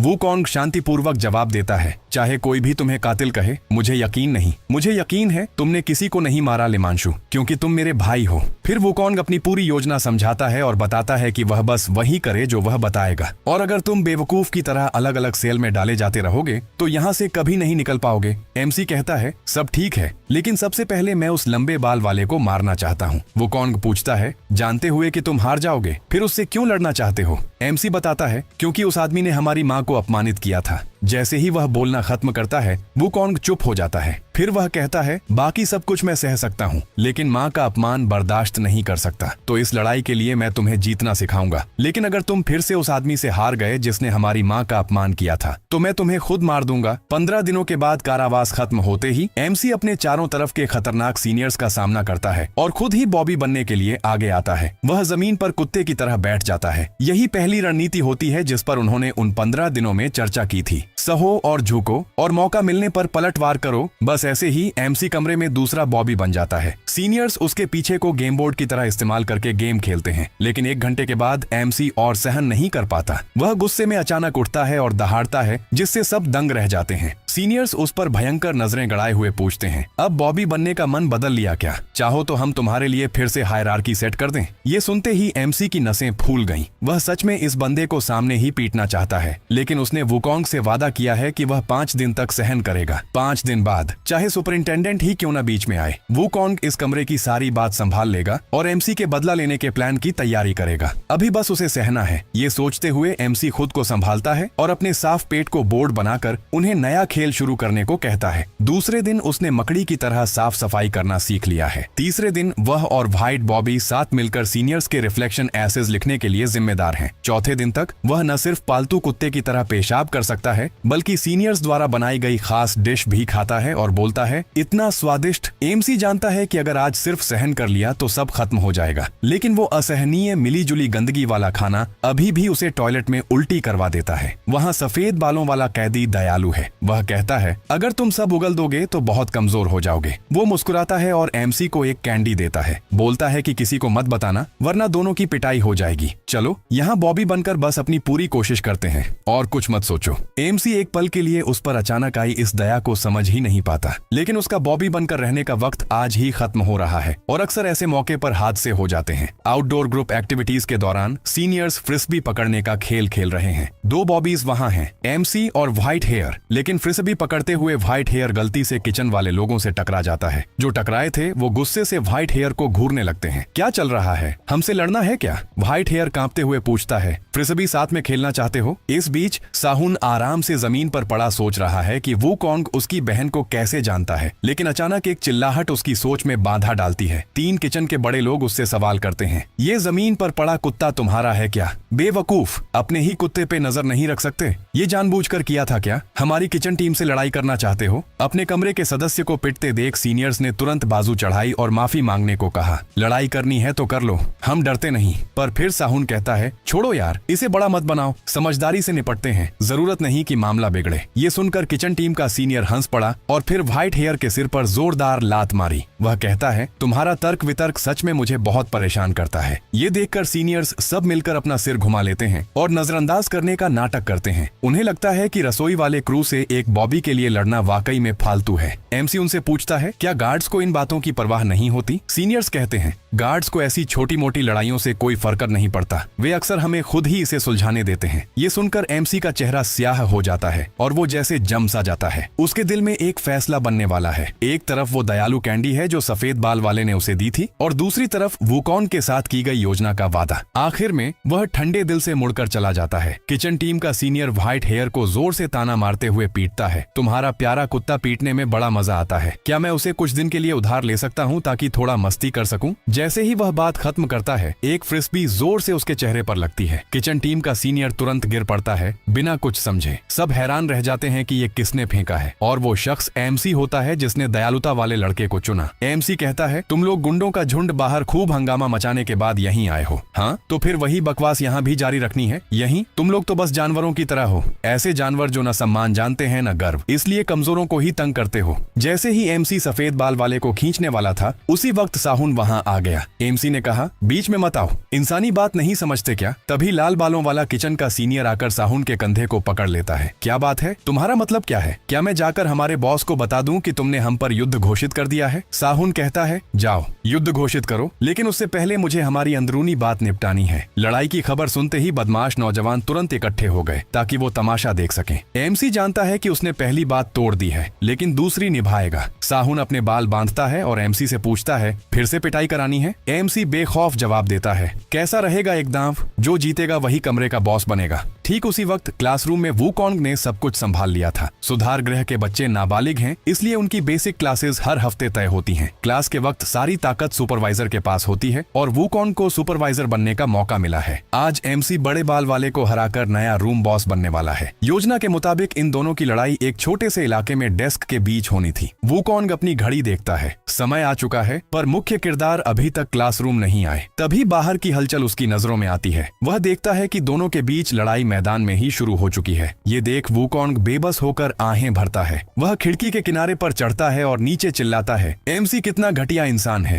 15 दिन की एकांतवास के दौरान वूकोंग बार बार एमसी को वही कॉम्बो तकनीक सिखाता रहा था। पहला कदम हुक, दूसरा लीवर पंच, तीसरा अपरकट, चौथा mid level kick, front kick के साथ राउंड हाउस किक, फिर लेग स्वीप और खत्म करो एक स्ट्रेट पंच से। लेकिन वूकोंग जानता है कि ये अकेले साहुन को हराने के लिए काफी नहीं है। साहुन की तकनीकें भले ही दिखावटी हों, पर उसकी ताकत जबरदस्त है। योजना ये थी कि क्लासरूम के कोनों का इस्तेमाल करके साहुन को फंसाया जाए, लेकिन अब एमसी ने पूरी योजना ही बिगाड़ दी है। वूकोंग नीचे दौड़ता है। वह अपनी पहचान का इस्तेमाल करके इस लड़ाई को रोकने वाला था, लेकिन तभी अचानक एक पॉपकॉर्न उसकी तरफ उड़कर आ गिरा। सुपरिंटेंडेंट ने पूछा, क्या कर रहा है? मेरा मजा क्यों खराब कर रहा है? वूकोंग सलाम करता है, मैं नया गार्ड हूँ वूकोंग। ये बच्चे लड़ रहे थे, इसलिए उन्हें रोकने वाला था। सुपरिंटेंडेंट उसे डांटता है, क्यों रोकना? क्या तुमने किंगडम ऑफ बीस्ट्स नहीं देखा? मान लो उस प्रोग्राम में एक सांप चूहे को खाना चाहता है, तो फिल्म क्रू क्या करता है? कुछ नहीं, क्योंकि ये नेचुरल ऑर्डर का हिस्सा है। हमें दखल नहीं देना चाहिए। दूसरों की लड़ाई देखना मजेदार होता है ना? वूकोंग समझ जाता है कि अब आदेश मानना ही मजबूरी है। एमसी लगातार वूकोंग द्वारा सिखाए गए कॉम्बो से हमला करता है, लेकिन साहुन को एक भी वार नहीं लगता। उल्टा एमसी को बार बार मुक्के पड़ते हैं। बिना दीवार के साहुन को मारना मुश्किल है। एमसी भीड़ में जा गिरता है और लोग उसे गाली देने लगते हैं। वूकोंग अपना चेहरा छिपा लेता है। एमसी के घुटने में तेज दर्द हो रहा था। उसे लगा कि वह फिर हार जाएगा। तभी एक हाथ ने उसे आगे धकेला। सीनियर्स चिल्लाए, वापस जाकर लड़। साहुन मजाक उड़ाता है, ये मम्मी का लाल यहाँ क्या कर रहा है? मम्मी को ढूंढ रहा है। ये सुनकर एमसी हंस पड़ा। उसके दिमाग में प्लान बन चुका था। एमसी कहता है, लगता है तुम्हें धूल चटाने का तरीका मिल गया है। भीड़ चीयर करने लगती है। साहुन जम्हाई लेता है, खेलने का वक्त खत्म हो गया। एमसी कहता है, हाँ, अब इसे खत्म करने का वक्त आ गया है। वूकोंग ने कहा था कि साहुन को गुस्सा दिलाकर उसे कोने में लाना होगा। एमसी चिल्लाता है, अरे तुझे गुसिम की शक्ल कैसी लगती है? ये सुनते ही साहुन गुस्से में पागल हो गया। उसने इंसानी दीवार के पास एमसी पर मुक्का मारा। एमसी ने हाथ से ब्लॉक किया, उसके बाल पकड़े और उसे घुमा दिया। अब साहुन भीड़ के पास फंस गया। साहुन सोचता है कि यह हादसा है, पर जब वह बचने की कोशिश करता है तो दर्शक उसके रास्ते में आ जाते हैं। एमसी के मुक्के उसके सिर पर बरसने लगते हैं। साहुन जाल में फंस चुका है। पीछे भीड़ होने की वजह से वह पीछे नहीं हट सकता। एमसी लगातार कॉम्बो तकनीकों की चेन लगाता है। वह 15 दिनों का सारा गुस्सा निकाल रहा है। वह उसे एक पल भी सांस लेने का मौका नहीं देता। बेरहमी से बरस रहे वार साहुन को लड़खड़ा देते हैं। साहुन की चेतना धुंधली होने लगती है। एमसी चिल्लाता है, मेरी माँ की बेइज्जती मत करना।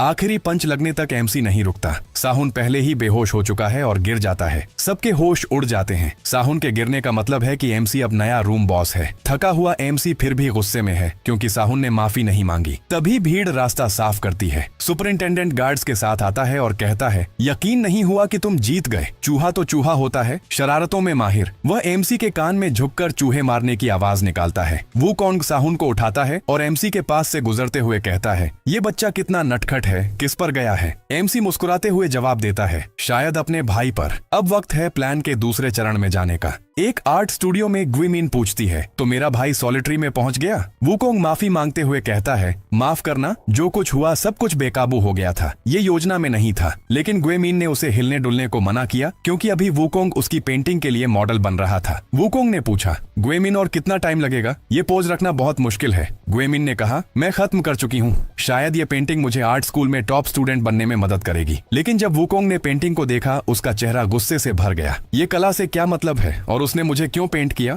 थोड़ी बातचीत के बाद ग्विमिन ने वूकोंग को याद दिलाया कि उसका भाई मुश्किल में हो सकता है, क्योंकि मनसू से रसोई टीम के लोग नाराज हो गए थे। जब वो वहाँ थी तो वो लड़की सेक्शन की रसोई टीम की मेंबर थी, इसलिए कभी कभार उनका लड़कों वाली रसोई टीम से भी मिलना जुलना हो जाता था। उसकी याद में लड़कों वाली रसोई टीम बहुत ही गहरी दोस्ती वाली टीम है। अगर तुम उनमें से किसी को नाराज कर देते हो तो वो एक एक करके तुम्हारे पीछे पड़ जाते हैं और परेशानी करते रहते हैं। और एक शख्स है जिस पर खास ध्यान देना पड़ता है, रसोई टीम का बॉस जांग दुबो।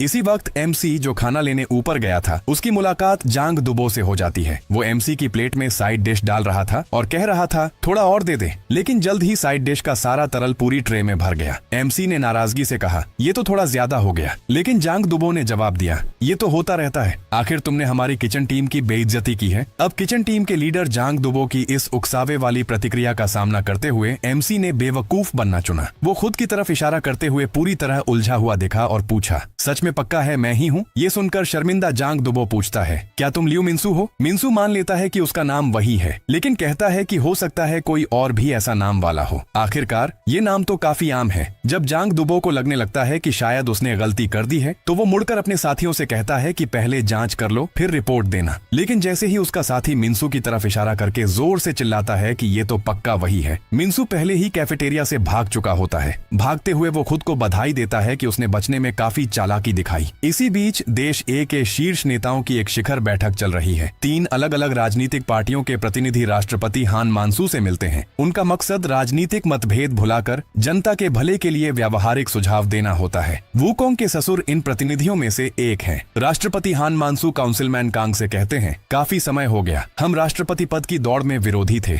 लेकिन अब देश के खातिर तुम्हें मेरे अधीन अच्छी तरह काम करना चाहिए। इतना कहते हुए वह काउंसिलमैन कांग की केक थपथपाते हैं। सामने खड़े रिपोर्टरों के कैमरों की फ्लैश इस ऐतिहासिक पल को कैद कर लेती है। काउंसिलमैन कांग ठिठक जाता है, इस आदमी ने उसकी केक पर थप्पड़ मार दिया, और वो भी पूरे देश के सामने। यह देखकर काउंसिलमैन कांग तुरंत गुस्से से भर जाता है। उसका मुंह सीधे हान मानसू के चेहरे पर मुक्का मारता है। दुर्भाग्य से यह घटना सम्मेलन के बाद होती है, जब वह हान मानसू की तस्वीर वाले पंचिंग बैग पर अपना गुस्सा निकाल रहा होता है। फिर पीछे खड़ा वूकोंग कहता है कि राष्ट्रपति हान मानसू को गिराना उसकी सोच से भी आसान है, हमें बस उसकी राजनीतिक नींव यानी युवाओं के सुधार केंद्र, जिसे सुधार गृह भी कहते हैं, को खत्म करना है। काउंसिलमैन कांग कहता है, यही तो वजह है कि मैंने तुम्हें वहां भेजा था, तुम अब तक कहां पहुंचे हो? वूकोंग कहता है, जितनी भयानक बातें मैंने देखी हैं उसके आधार पर उस वक्त उस केंद्र में जो हो रहा था वो बिल्कुल उस संस्था जैसा नहीं था जिसके लिए राष्ट्रपति ने जनता को समर्थन देने के लिए बनाया था। वहां बच्चों को एक दूसरे पर हिंसा करने के लिए मजबूर किया जाता है। हर तरह की हिंसा और दुरुपयोग आम बात है। वो जानबूझकर बच्चों के बीच लड़ाइयों को नजरअंदाज करते हैं ताकि खुद का मनोरंजन कर सकें। सच तो ये है कि वो जगह परेशान युवाओं को सुधारने के लिए नहीं बनी है, बल्कि एक जिंदा नर्क है। ये सुनकर काउंसिलमैन कांग खुशी से ताली बजाते हैं। तो ये सुधार गृह हान मानसू की कमजोरी है। वूकोंग बोलता है, बिल्कुल सही, बस मैंने जो आपको बताया है इतना ही मीडिया में लीक करना हान मानसू को गिराने के लिए काफी होगा। लेकिन उसका ससुर कहता है कि वह जल्दीबाजी कर रहा है। सिर्फ ये काफी नहीं होगा, ये नौजवान तो अपराधी ही हैं। क्या पीड़ित नहीं चाहते कि उन्हें थोड़ी सजा मिले? और वैसे भी हान मानसू बस यह वादा कर सकता है कि भविष्य में मानवाधिकार सुधार करेगा और इस खुलासे को सुलझा देगा। इसलिए तुम्हें कुछ और भी बड़ा और धमाकेदार खोजना होगा। आज सुधार गृह फैसिलिटी ने इस नाबालिग अपराधियों के ग्रुप के लिए केकड़ा सजा का इंतजाम किया है। सबको अपने शरीर को केकड़े की तरह मरोड़ना है, सिर को अपनी गांड की तरफ रखना है। ये सुपरिंटेंडेंट की आज की खुशियों में से एक है। एमसी अपना शरीर मोड़ता है, पूरे शरीर में कांपते हुए अंदर ही अंदर गाली देता है, साला कब खत्म होगा ये? वो लगभग अपनी हद पर पहुंच चुका है। अचानक एक गार्ड उसके पास आ खड़ा होता है। उसकी नर्वसनेस तुरंत बढ़ जाती है और वो चिल्लाता है, केकड़ा केकड़ा। लेकिन जब वो देखता है कि गार्ड कौन है तो उसे बड़ी राहत महसूस होती है, क्योंकि ये गार्ड वूकोंग है। एमसी के पास जाकर उसने शोर मचाया कि व्यक्तिगत ट्रेनिंग के लिए बाहर आओ। ये सुनकर एमसी बहुत खुश हुआ। सोचने लगा कि वूकोंग उसे खास तवज्जो दे रहा है, लेकिन जो उसका इंतजार कर रहा था वो एक अलग तरह की केकड़ा पोजीशन की ट्रेनिंग थी, जिसमें उसे अपने पेट के बल सब अंग ऊपर उठाकर खड़ा होना था। वूकोंग माफी मांगते हुए समझाता है कि अगर उसने उसे आराम दिया तो दूसरों को जलन हो सकती है और सुपरिंटेंडेंट को शक हो सकता है। ये सुनकर एमसी उसे हालात और खराब करने का आरोप लगाता है। वूकोंग कहता है कि वो उसे बाहर लेकर आया है व्यक्तिगत ट्रेनिंग के लिए प्लान के दूसरे चरण को समझाने के लिए। ये युवा पुनर्वास केंद्र इनाम और सजा पॉइंट सिस्टम इस्तेमाल करता है। जो काम वो देते हैं उसे पूरा करने पर इनाम के पॉइंट मिलते हैं और नियम तोड़ने पर पॉइंट कट जाते हैं। 100 इनाम पॉइंट जमा करो और तुम पैरोल रिव्यू के लिए योग्य हो जाओगे। इसके उलट जितने ज्यादा पॉइंट तुम खोओगे तुम्हारा रिव्यू डेट उतना ही आगे बढ़ जाएगा। तुम्हारा अभी का स्कोर है -50। 2 बार एकांत कारावास और 1 बार बड़ी लड़ाई। तुमने एक भी रिवॉर्ड पॉइंट नहीं कमाया। एमसी पूछता है कि पॉइंट्स कैसे कमाए जा सकते हैं। ये सुनते ही वूकोंग एक आवेदन फॉर्म निकालता है। अभी के लिए ज्यादा पॉइंट्स जल्दी कमाने का सबसे तेज तरीका है कि तुम खुद से किचन क्रू हेल्पर बनने के लिए अप्लाई करो। लेकिन एमसी जानता है कि उसने पहले ही एक किचन क्रू लीडर को भड़काया है। अब उनके हेल्पर बनने जाना ऐसा होगा जैसे शेर के बिल में घुसना। इसलिए वो जमीन पर लौटपोट होते हुए कहता है कि किचन क्रू में जाने से बेहतर है मैं यहीं हमेशा रह जाऊं, वो लोग मुझे मार डालेंगे। ये सुनते ही वूकोंग ने आह भरी, चलो छोड़ो यार, मैं कोई और तरीका सोचता हूँ। पूरे दोपहर की कड़ी ट्रेनिंग ने एमसी को पूरी तरह थका दिया था। जब वह सोने ही वाला था तभी अचानक चारों तरफ से अजीब अजीब आवाजें आने लगीं, जो उसे बहुत परेशान कर रही थीं। उसने जोर से मेज पर हाथ मारा और उन लोगों से पूछा, क्या तुमको सच में इतनी जोर से आवाजें करनी ही हैं? ये आवाजें 3 बड़े कैदियों की थीं जो ड्यूटी पर थे। एमसी जब से रूम का बॉस बना है तो सफेद बाल अब टॉमी नहीं रहा। एक कैदी ने कहा, गाना गाते गाते काम जल्दी हो जाता है। फिर एमसी से बोला, तुम वहीं बैठो, हिलना मत, सफाई जल्दी निपट जाएगी। एमसी ने थोड़ी टिकाकर सोचा, ऐसे पॉइंट्स कमाने का कोई फायदा नहीं।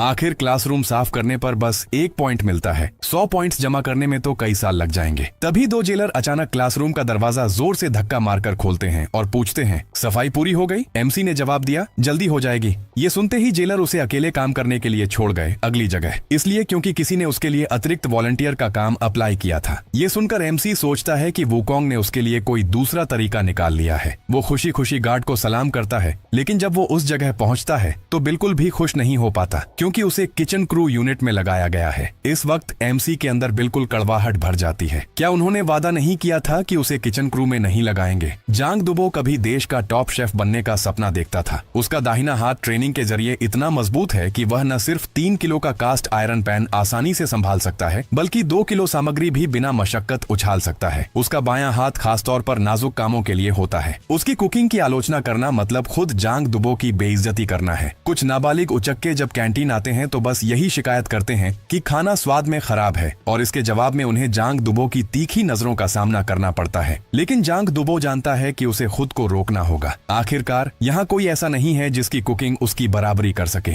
उसके टीम मेंबर तवे जलाकर चिल्ला रहे हैं या जले हुए तरल से भरे बर्तन पकड़कर दावा कर रहे हैं कि इसे तेल में बदल देंगे, पर ये सामग्री बेकार होते देख वह बस आंसू बहाते हुए उन्हें रोकने को कह सकता है। हालांकि अभी वह इन लोगों को फाड़ फेंकना चाहता है, लेकिन ये आखिरकार उसकी टीम के सदस्य ही हैं। इसीलिए जांग दुबो के पास उन्हें सहन करने के अलावा कोई चारा नहीं है। लेकिन आज एमसी कुछ अलग है। उसने जांग दुबो की टीम को ठेस पहुंचाई है। तो अगर मिंसू की कुकिंग कौशल बाकी सबकी तरह ही घटिया हुई तो जांग दुबो को पुरानी और नई दुश्मनियां साफ करने का बहाना मिल जाएगा, वो भी खाना बनाने की पढ़ाई के नाम पर। ये सोचकर उसने बिना हिचकिचाए लोहे का बर्तन उठाया और मिंसू पर झपटा। लेकिन मिंसू तो बस जेल में 2 आम घरेलू व्यंजन बना रहा था, और जो किचन का बॉस अभी अभी उसे मार डालना चाहता था वो पूरी तरह हैरान रह गया। तो दुबो ने हमला करने की बजाय एमसी को खुशी से उठा लिया। रोते हुए उसने कहा, आखिरकार तुम्हें ढूंढ ही लिया, मुझे पता था ये दिन आएगा। अब से एमसी न सिर्फ रूम का बॉस बन जाता है, बल्कि किचन क्रू के लीडर जांग दुबो का भी सबसे कीमती बंदा बन जाता है। इसी बीच स्टोरेज रूम में खाना खा रहे किचन क्रू के लोग इस बात से परेशान हैं। किसी ने सुझाव दिया कि जांग दुबो और मिंसू के बीच झगड़ा करवा दें, लेकिन जांग दुबो के अभी के मूड को देखते हुए ये लगभग नामुमकिन है। अब उनके पास बस एक ही चारा बचता है, मिंसू के खाने में कूड़ा डाल दें ताकि उसका स्वाद खराब हो जाए और इस तरह जांग दुबो का रवैया उसकी तरफ बदल जाए। थोड़ी बात करने के बाद सबके चेहरे खिल उठे जैसे अब कुछ करने वाले हों, लेकिन उसी वक्त दरवाजा खुलने की आवाज से उनकी आंखें फटी की फटी रह गईं। नया आया शख्स गार्ड वुकोंग था। दिलचस्पी लेते हुए उसने कहा, मैं हमेशा सोचता था कि सामान क्यों गायब हो रहा है, तो ये चूहे ही सब गड़बड़ कर रहे थे।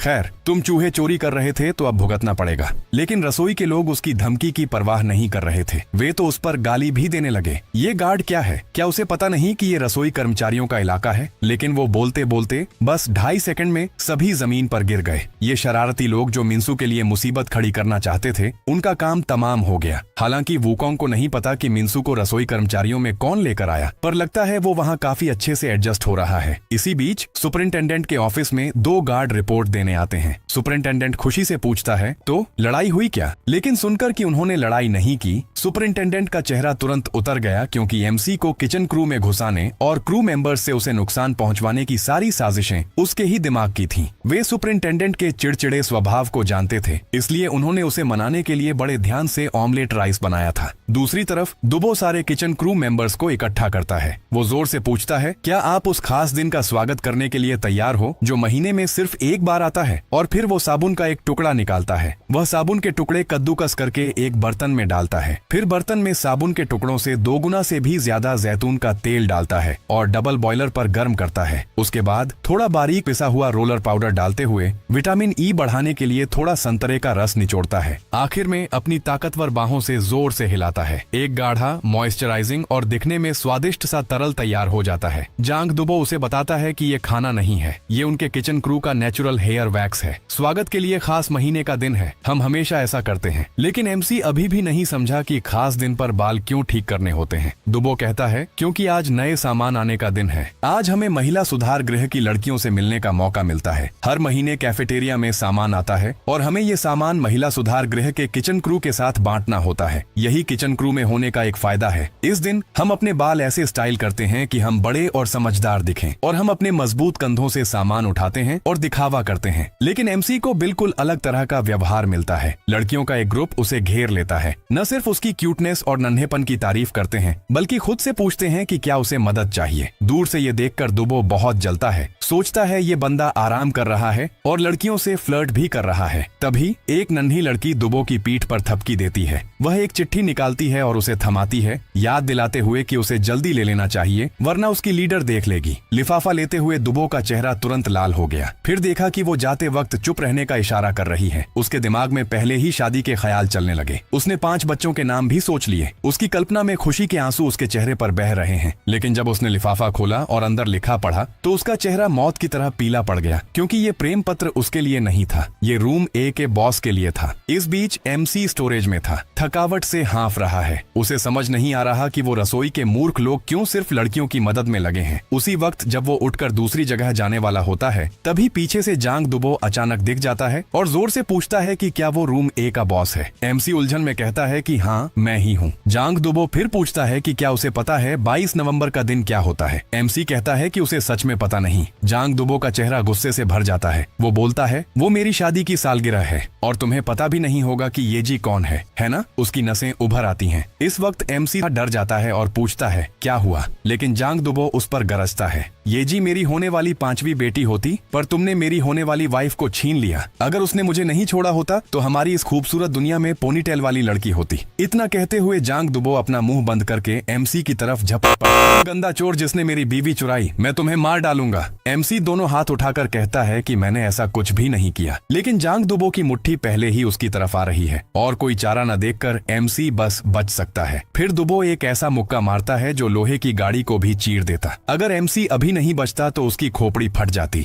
एमसी अभी तक हालात समझ नहीं पाया है, लेकिन जब सामने कोई उसे मारने आया है तो बिना सोचे समझे उसने भी जवाबी वार कर दिया। लेकिन जांग दुबो ने उसका पैर पकड़ लिया और उसे जोर से जमीन पर पटक दिया। जांग दुबो और वार करने वाला था, लेकिन लोहे की गाड़ी उसकी हरकतों में अड़चन डालती है। एमसी इस मौके का फायदा पाकर फिर से अपनी मुट्ठी से हमला करता है, लेकिन करीब पहुंचने से पहले ही उसे एक पंच लग जाता है। उनकी ताकत में बहुत बड़ा फर्क है। उसके हाथ न केवल लंबे हैं बल्कि उसकी ताकत एकदम अलग ही लेवल की है। एमसी उसके करीब तक नहीं पहुंच पाता और उसके एक पंच का मतलब है जैसे पत्थर से मार खा जाना। इसी बीच जांग दुबो गाड़ी की बंधनों से खुद को छुड़ा लेता है। वो लगातार एमसी पर पंचों की बरसात करता रहता है। जल्दी ही एमसी कोने में घेर लिया जाता है, लेकिन उसी वक्त उसे एक तरीका सूझता है जिससे वो उससे निपट सके। जब दुबो का अगला मुक्का नीचे तो एमसी जमीन से एक लोहे का बर्तन उठाता है और उसे ब्लॉक कर देता है। मुझे नहीं पता सोयंग कौन है, लेकिन तुम्हारी डेट की प्लानिंग बहुत खराब है। इसके बाद वो दोनों हाथ झोंक दुबो की कमर के चारों ओर लपेट लेता है। सारी ताकत लगाकर वो उसे पलटने की कोशिश करता है और कोने में फंसा देता है। फिर उसी तरीके से जिसने हराया था स्थिति पलटने की कोशिश करता है। बढ़िया विचार तो था, लेकिन वह उसे 1 इंच भी नहीं हिला सकता। इसके बजाय जांग दुबो एक हाथ से उसका सिर पकड़ता है और उसे हवा में उठा लेता है और बोलता है, ली मिनसू, तुमने मेरा सच्चा प्यार और मेरे बच्चों का भविष्य चुरा लिया, तो अब मौत की सजा स्वीकार करो। इस अहम पल पर एमसी एक आटे का थैला पकड़ता है। बिना हिचकिचाए वह उसे जांग दुबो पर फोड़ देता है। इसी बीच लड़कियां किचन की टीम से शिकायत कर रही हैं कि यह काम बहुत थकाने वाला है। उन्होंने कभी घर पर बर्तन भी नहीं धोए हैं और अब उन्हें यहाँ रसोइयां बनने की नौबत आ गई है। एक लड़की के पास के सप्लाई वाले ने अपनी इन्वेंट्री में एक अतिरिक्त बॉक्स देखा। ये जरूर उस लड़के के सुधार गृह से आया होगा। उसने लड़कियों से पूछा कि क्या ये बॉक्स वहीं पहुंचा देना चाहिए। बात खत्म होने से पहले ही किसी लड़की ने कहा, अगर उन्हें चाहिए होगा तो खुद आकर ले जाएंगे। जांग दुबो दिखने में इतना डरावना है कि कोई भी हिम्मत नहीं करेगा वहां जाने की। फिर किसी ने कहा,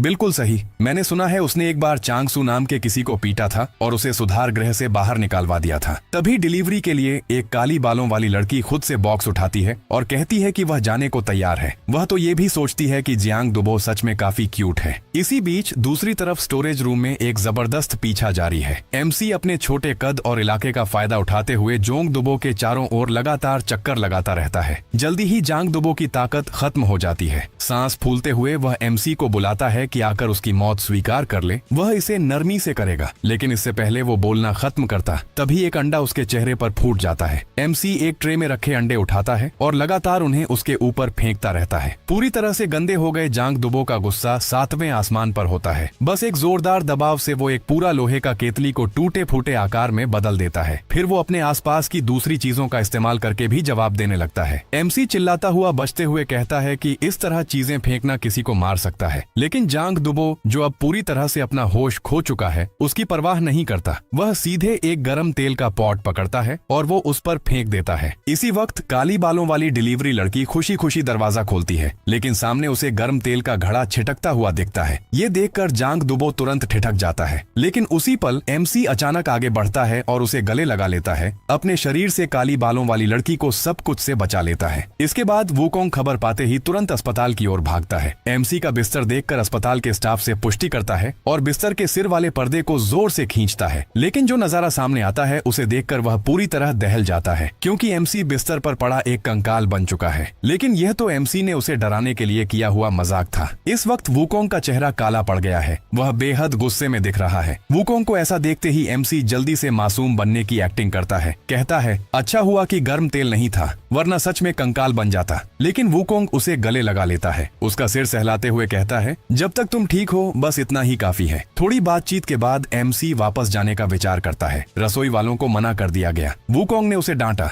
ये सब होने के बाद भी तुम फिर से रसोई की ड्यूटी पर जाना चाहते हो? एमसी ने कहा, क्या ये वही सबसे तेज तरीका नहीं है पॉइंट्स कमाने का जो तुमने बताया था? और मैं मानता हूँ कि तुम मुझे सिखाओगे कैसे दुबो को हराना है। जब मैं उसे हरा दूंगा तो सब कुछ सुलझ जाएगा। वूकोंग हार मानकर अपना सिर खुजलाने लगा और मान गया। इसके बाद वूकोंग अपनी गार्ड की पदवी का इस्तेमाल करते हुए सुपरिंटेंडेंट से नाबालिग अपराधियों के लिए एक खास सजा का तरीका लागू करने की मांग करता है, जिससे एमसी की ट्रेनिंग का मकसद पूरा करना है। क्योंकि दुबो एकदम अलग लेवल पर है, उसे हराने के लिए उसे ताकत बढ़ानी पड़ेगी। शुरुआत करनी होगी पावर ट्रेनिंग से, जैसे दोनों पैरों से झुककर पत्थर धकेलना, फिर त्रिकोणीय लोहे के शंकु धकेलना, और आखिर में अगर वो इस भारी चौकोर पत्थर के ब्लॉक को थोड़ा भी हिला सके तभी उसे जांग दुबो को हराने की उम्मीद होगी। इस बीच साहून, जो एक हफ्ते से एकाकी कारागार में बंद है, अभी भी ये समझ नहीं पा रहा कि वो मंसू से क्यों हार गया। वो लड़का उसके ऊपर एक भी पंच तक नहीं कर पाया। आखिर में उसने अपनी ही लापरवाही को वजह बताया, अगर वे फिर से लड़ें तो मैं जरूर हारने वाला नहीं हूँ। अभी सबसे बड़ी समस्या ये है कि टॉयलेट पेपर का मसला कैसे सुलझाएं। टॉयलेट पेपर खत्म हो चुका है, पानी भी बंद है और उसने अपनी शर्ट की आधी आस्तीनें इस्तेमाल कर ली हैं। लेकिन कोई और चारा नहीं है, इसलिए अब उसे अपनी एक और आस्तीन फाड़नी पड़ेगी। वो हाथ में कपड़े की पट्टी को देखकर सोचता है, अगर अब इसे इस्तेमाल कर लूं तो आगे क्या इस्तेमाल करूंगा। तभी एक रोल टॉयलेट पेपर फेंका जाता है। बस ऐसे ही कुछ भी पोंछने के लिए मत इस्तेमाल करो, सही से साफ करने के लिए टॉयलेट पेपर का इस्तेमाल करो। वूकोंग उसे जल्दी करने को कहता है क्योंकि वह अंदर आ रहा है, लेकिन जब वह दरवाजा खोलता है तो अंदर कोई नहीं होता। इसी वक्त सेहून अचानक उसके पीछे प्रकट होता है और पूछता है कि वह उसकी बहन को कैसे जानता है। इसके साथ ही वह वूकोंग पर एक मुक्का मारता है। अफसोस, वूकोंग उसे एक ही चाल में पकड़ लेता है। प्रोफेशनल कंट्रोल तकनीक का इस्तेमाल करते हुए वह उसे तुरंत जमीन पर काबू कर लेता है। सेहून जानता था कि वो ताकतवर है, लेकिन उसने उम्मीद नहीं की थी कि वो इतनी जबरदस्त ताकतवर होगा। जब वो सोच रहा था, वूकोंग पहले ही अपना पंच उठा चुका था। सेहून अपनी आंखें बंद कर लेता है, मार खाने के लिए तैयार। लेकिन हैरानी की बात यह हुई कि वूकोंग उसे नहीं मारता। उसके बजाय चेहरे पर मुस्कान लिए वो अपना फोन निकालता है और गुए मिन का नंबर डायल करता है। इतना उत्सुक हो तो अपनी बहन से क्यों नहीं पूछ लेते। बहन की कॉल कनेक्ट होते ही सेहून अभी भी यकीन नहीं कर पाता। वो, मेरी बहन का फोन तुम्हारे पास कैसे? क्या वह फैसिलिटी से बाहर आ गई? ज्योवी मिन सीधा जवाब नहीं देती। बोलती है, पहले उससे बोल कान बंद करें। जैसे ही वूकोंग कान बंद करता है, फोन के दूसरे साइड से फुल वर्बल ब्लास्ट शुरू हो जाता है। ऐसी डांट पड़ती है जैसे सालों का गुस्सा एक साथ निकल रहा हो। दिल, ईगो, कॉन्फिडेंस सब टूट जाता है। आखिर में सेहून कांपते हुए कॉल काट देता है। थोड़ी देर तक कोई आवाज नहीं आती तो वूकोंग धीरे से अपने हाथ नीचे करता है और सेहून से पूछता है,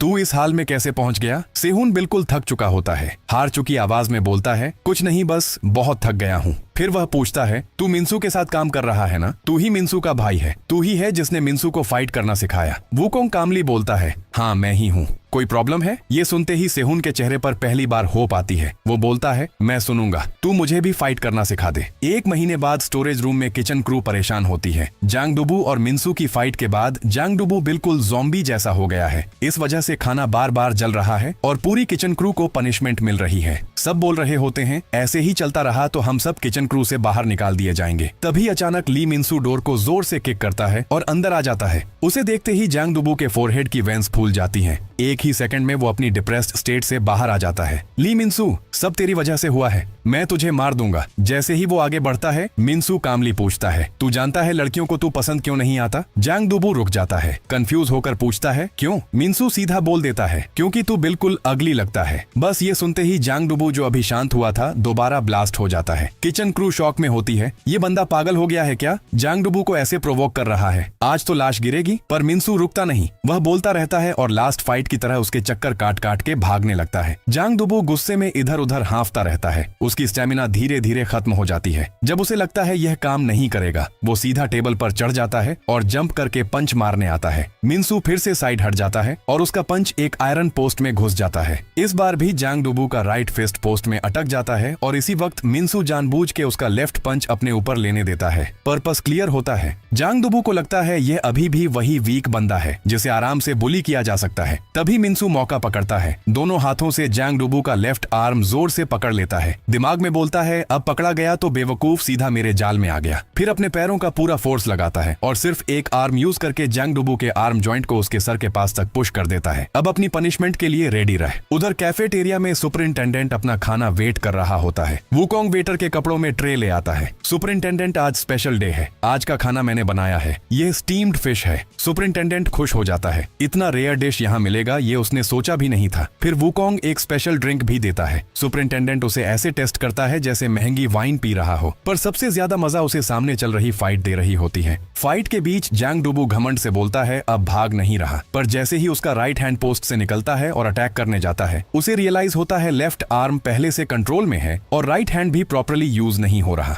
रीजन सिंपल है, उसका बॉडी साइज इतना बड़ा है कि वह खुद ही अपने अगेंस्ट काम कर रहा है। मिन्सू टाइम वेस्ट नहीं करता, एक के बाद एक उसके फेस पर पंचेस पड़ने लगते हैं। मार खाते हुए जांग डुबू पूछता है, तू ये सब गैपलिंग कहाँ से सीखा? पर क्या सिर्फ इससे तू मुझे हरा सकता है? वो पूरा जोर लगा के मिन्सू को धक्का देने की कोशिश करता है, पर मिन्सू का स्टैंड्स उसे 1 इंच भी पीछे नहीं जाने देता। उल्टा उसके फेस पर पंचेस और पड़ते जाते हैं। 1 महीने पहले ही वुकोंग ने मिन्सू को पूरा प्लान समझा दिया था। पहली फाइट में मिन्सू और सेहुन का वेट डिफरेंस सिर्फ 1 लेवल का था, इसलिए कॉर्नर में फंसा के जीत पॉसिबल थी। पर जांग डुबू 3 वेट क्लास ऊपर है, सेम ट्रिक यहाँ काम नहीं करेगी। कॉर्नर में फंसना मिन्सू के लिए खुद डेंजर है और इतने कम टाइम में वेट गेन करना भी पॉसिबल नहीं, इसलिए स्ट्रेटजी चेंज होती है। सोचो, अगर यह मैसिव स्टोन जांग डुबू है तो इसे कैसे हिलाओगे? आंसर सिंपल है, लीवर प्रिंसिपल। इंसान के हाथ पैर भी लीवर के जैसे काम करते हैं। अगर मिन्सू खुद लीवर बन जाए तो सबसे हैवी चीज भी हिला सकता है। इस वक्त जांग डुबू का गुस्सा पूरी तरह जल रहा होता है। चाहे जितना जोर लगा ले, सामने खड़ा बंदा 1 इंच भी नहीं हिलता और उसे सिर्फ 1 साइडेड मार पड़ रही होती है। विंडो से देखते हुए वुकोंग पूछता है, सर शो इंटरेस्टिंग लग रहा है? सुपरिंटेंडेंट बोलता है, थोड़ा इंटरेस्टिंग है पर एंड प्रेडिक्टेबल लग रहा है। उस बिग गाय के फेस पर ज्यादा डैमेज दिख नहीं रहा,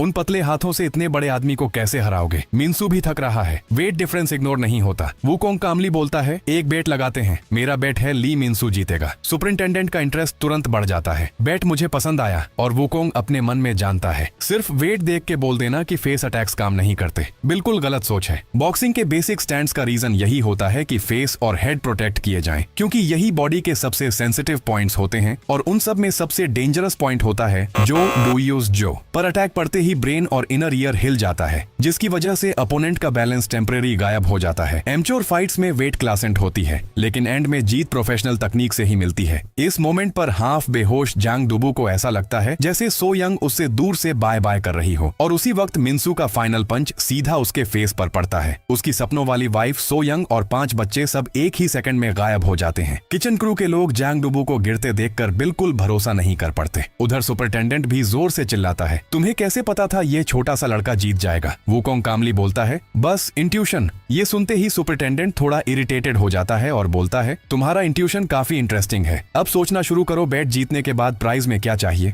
फाइट जीत चुका मिन्सू जोर जोर से सांस लेता है। मन में सोचता है फाइनली सब खत्म हो गया। तभी उसकी नजर ग्राउंड पर गिरे एक एनवेलप पर पड़ती है जो जैंग डुबू की पॉकेट से गिरा होता है। वो उठाकर खोलता है और शॉक हो जाता है। यह लव लेटर ग्रीडे रूम बॉस के लिए था। मतलब यह लेटर ली मिन्सू के लिए नहीं बल्कि सेहुन के लिए था। किचन क्रू के लोग बताते हैं कि जैंग डुबू ने गलत समझ लिया था कि यह लेटर मिन्सू के लिए है। इसी गलतफहमी की वजह से वो उसे इतना जान से मारने पर तुला हुआ था। यह सब सुनकर मिन्सू कुछ कह भी नहीं पाता। सोचता है मतलब इतने दिन जो दर्द, ट्रेनिंग, फाइट, मारपीट सब एक गलत नाम की वजह से। गुस्से में उसका मन करता है और 2-3 पंचेस मार दे, लेकिन किचन क्रू के लोग उसे पकड़ लेते हैं। शांत हो जा, शांत हो जा। इसी बीच एक रिस्ट्रिक्टेड स्पेशल एरिया में कुछ स्पेशल इनमेट्स पोकर खेल रहे होते हैं। वो बोलते हैं नेक्स्ट कैंडिडेट का सिलेक्शन फिर फेल हो गया। पहले सेहुन फिर जंग डुबू। क्या यह ली मिन्सू सच में इतना स्ट्रांग है? अब 2 कैंडिडेट्स निकल गए। बैकअप प्लान यूज करना पड़ेगा। एक बोलता है एक है देयंग डोंग डिस्ट्रिक्ट का फेमस ब्लैक लो गैंग लीडर कंस्ट्रक्शन सुपरवाइजर ली कांगमेन और दूसरा मेंटेनेंस टीम का हुआंगचुल। तब कोई पूछता है हुआंगचुल क्यों? वो तो लीडर भी नहीं है।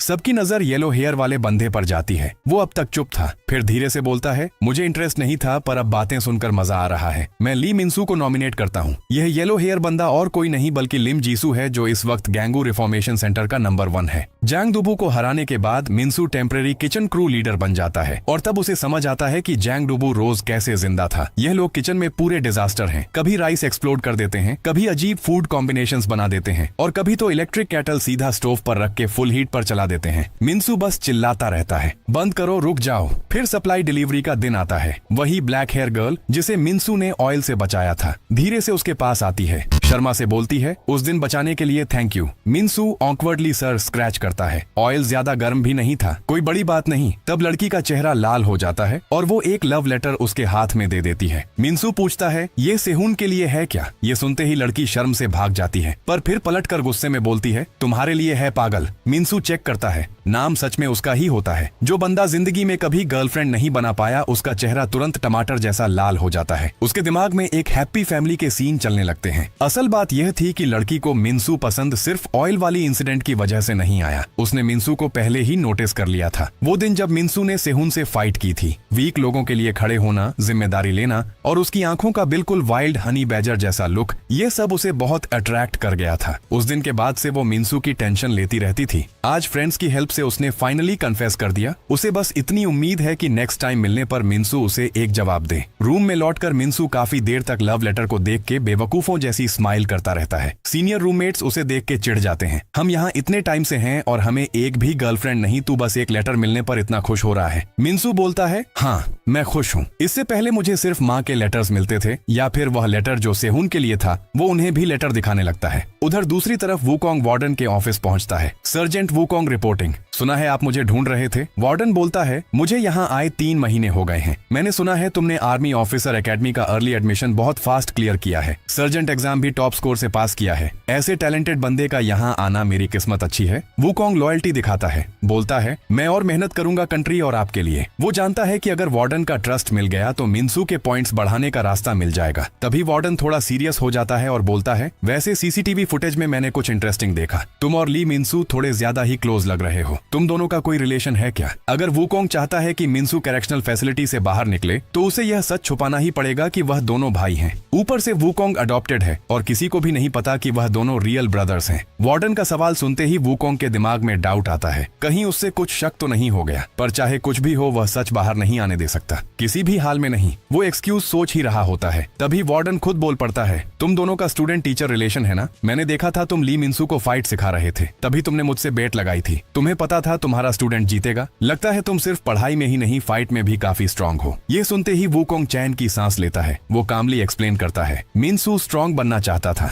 वह बार बार रिक्वेस्ट करता रहा इसलिए मैंने सिखा दिया। वार्डन थोड़ा वार्निंग टोन में बोलता है उस चूतिए जैसे लड़के से ज्यादा क्लोज मत होना। वुकोंग बोलता है समझ गया और आउटडोर एक्टिविटीज की तैयारी का बहाना बनाकर वहां से निकल जाता है। वुकोंग जाते ही वार्डन फोन उठाता है। उसे लगता है बात इतनी सिंपल नहीं है, इस लड़के का बैकग्राउंड चेक करवाना पड़ेगा। उधर सॉलिटरी रूम में सेहुन फाइनली रिलैक्स करता है। उस दिन फोन पर जो जबरदस्त डांट पड़ी थी उससे उसे समझ आ गया कि उसकी बहन फैसिलिटी से बाहर निकल चुकी है। दूसरी तरफ जैंग डूबू भी सॉलिटरी में पड़ा हुआ है, बॉडी को सिकोड़ कर कांपता हुआ रो रहा है। उसके दिमाग में बस वही लव लेटर का सीन चल रहा है। सब अनफेयर है, सब मिंसू की वजह से हुआ। तभी सेल का डोर खुलता है और वूकोंग अंदर आता है। वो बोलता है जो भी हुआ उसमें मिंसू की कोई गलती नहीं है। जैंग डूबू रोती हुई आवाज में बोलता है तुम क्या जानो, उस लड एचके ने मेरी वाइफ, मेरे बच्चे सब छीन लिए, मेरी जिंदगी खत्म हो गई। फिर अचानक बोल पड़ता है पर मिंसू ए ग्रेटर रूम का बॉस है, पर वो लव लेटर सेहुन के लिए था। ये सुनते ही जंग डुबू का मूड एकदम फ्लिप हो जाता है। मिंसू सॉरी, मैंने गलत समझा, सेहुन तू साला मरेगा। वूकोंग उसे शांत करता है और फोन से एक फोटो दिखाता है। अभी कंक्लूजन पर मत जाओ। फोटो देखते ही जंग डुबू गुस्से से बोलता है ये तो किचन गॉडेस ग्वेमिन है, पर यह उस चुतिया सेहुन के साथ पोस्ट क्यों कर रही है। उसका गुस्सा फिर भड़क जाता है। अब मैं उस सेहुन को मार के ही मानूंगा। तभी वूकोंग कामली बोलता है वह दोनों ब्रदर सिस्टर हैं। ये सुनते ही जंग डुबू ब्लैक हो जाता है। तो मतलब सेहुन मेरा ब्रदर इन लॉ है। इतना बोलते ही ऑपोजिट सेल से सेहुन चिल्लाता है चुप कर सुअर, कौन तेरा ब्रदर इन लॉ।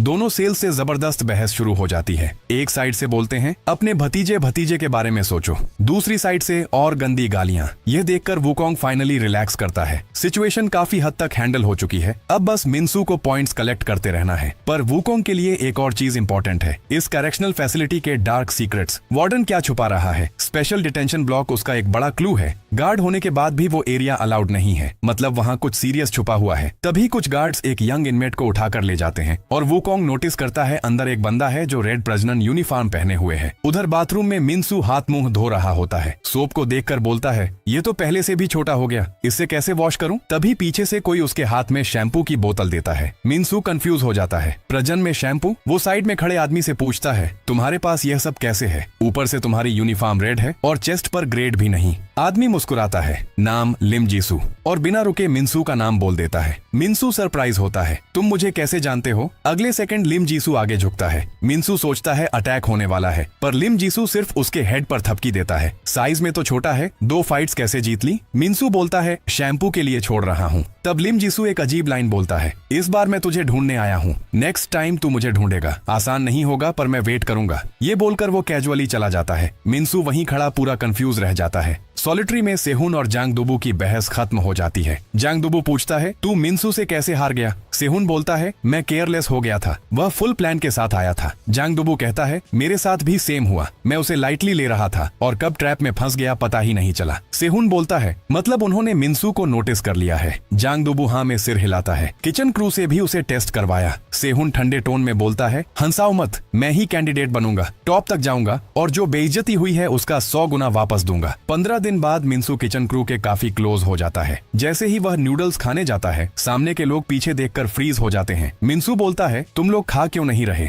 उसे पता ही नहीं होता कि जंग डुबू पीछे खड़ा है। जंग डुबू दोनों हाथ ऊपर उठाता है जैसे स्नीक अटैक करेगा, पर अगले सेकंड वो मिंसू के सामने घुटनों पर बैठ जाता है। आई एम सॉरी मिंसू, मैंने गलत समझा। ऊपर से सेहुन मेरा ब्रदर इन लॉ बन गया तो बदला भी नहीं ले सकता। मिंसू हाथ आगे बढ़ाता है उठ जा, मैं तेरी अपॉलॉजी एक्सेप्ट करता हूँ, चल साथ में रामेन खाते हैं। ये सुनते ही जंग डुबू की आंखों में आंसू आ जाते हैं। वो बिल्कुल इमोशनल हो जाता है। पास खड़े किचन क्रू वाले चिल्लाते हैं अब तो सब पास्ट हो गया और वैसे भी मिंसू को एक और लड़की का लव लेटर मिल गया है। इतना सुनते ही जंग डुबू का चेहरा एकदम डार्क हो जाता है। मिंसू साले अब मेरी सेकंड नंबर वाली वाइफ पे भी लाइन मार रहा है। और फिर स्टोरेज रूम में एक और चेस सीन शुरू हो जाता है। इस बार सीरियस नहीं, बस मस्ती और रफ प्ले। मिंसू हंसते हुए सोचता है कल मैं एसआर के लेटर का रिप्लाई दूंगा, पर अगला दिन आते ही उसकी खुशी गायब हो जाती है। उसे वॉलंटियर वर्क पर भेज दिया जाता है। मिंसू जमीन पर गिर के रोल करने लगता है। मुझे वॉलंटियर वर्क नहीं करना, मुझे एसआर से मिलना है, मुझे उसे लेटर देना है। सीनियर इनमेट्स उसे समझाते हैं यही फास्टेस्ट तरीका है पॉइंट्स कमाने का। तभी एक और ग्रुप वॉलंटियर वर्क के लिए आता है। वो लोग ताना मारते हैं क्या हमारे अंडरलिंग्स बनोगे, चिकन शॉप में जॉब लगवा देंगे। मिंसू के ग्रुप के सब लोग एक साथ बोल पड़ते हैं बकवास बंद करो। उनके ग्रुप का एक मोटा बंदा मिंसू का कॉलर पकड़ लेता है। तू ही है ना जो सेहुन और जंग डुबू को हरा के हीरो बन रहा है, तेरी बॉडी तो एकदम पतली सी है। फाइट होने ही वाली होती है कि तभी एक गार्ड आ जाता है। दोनों ग्रुप्स तुरंत 2 लाइन में खड़े हो जाते हैं, बिल्कुल सीधे। दूसरे ग्रुप का लीडर तुरंत रिपोर्ट करता है सर हम बिल्कुल शांत थे, प्रॉब्लम इनके ग्रुप ने स्टार्ट की।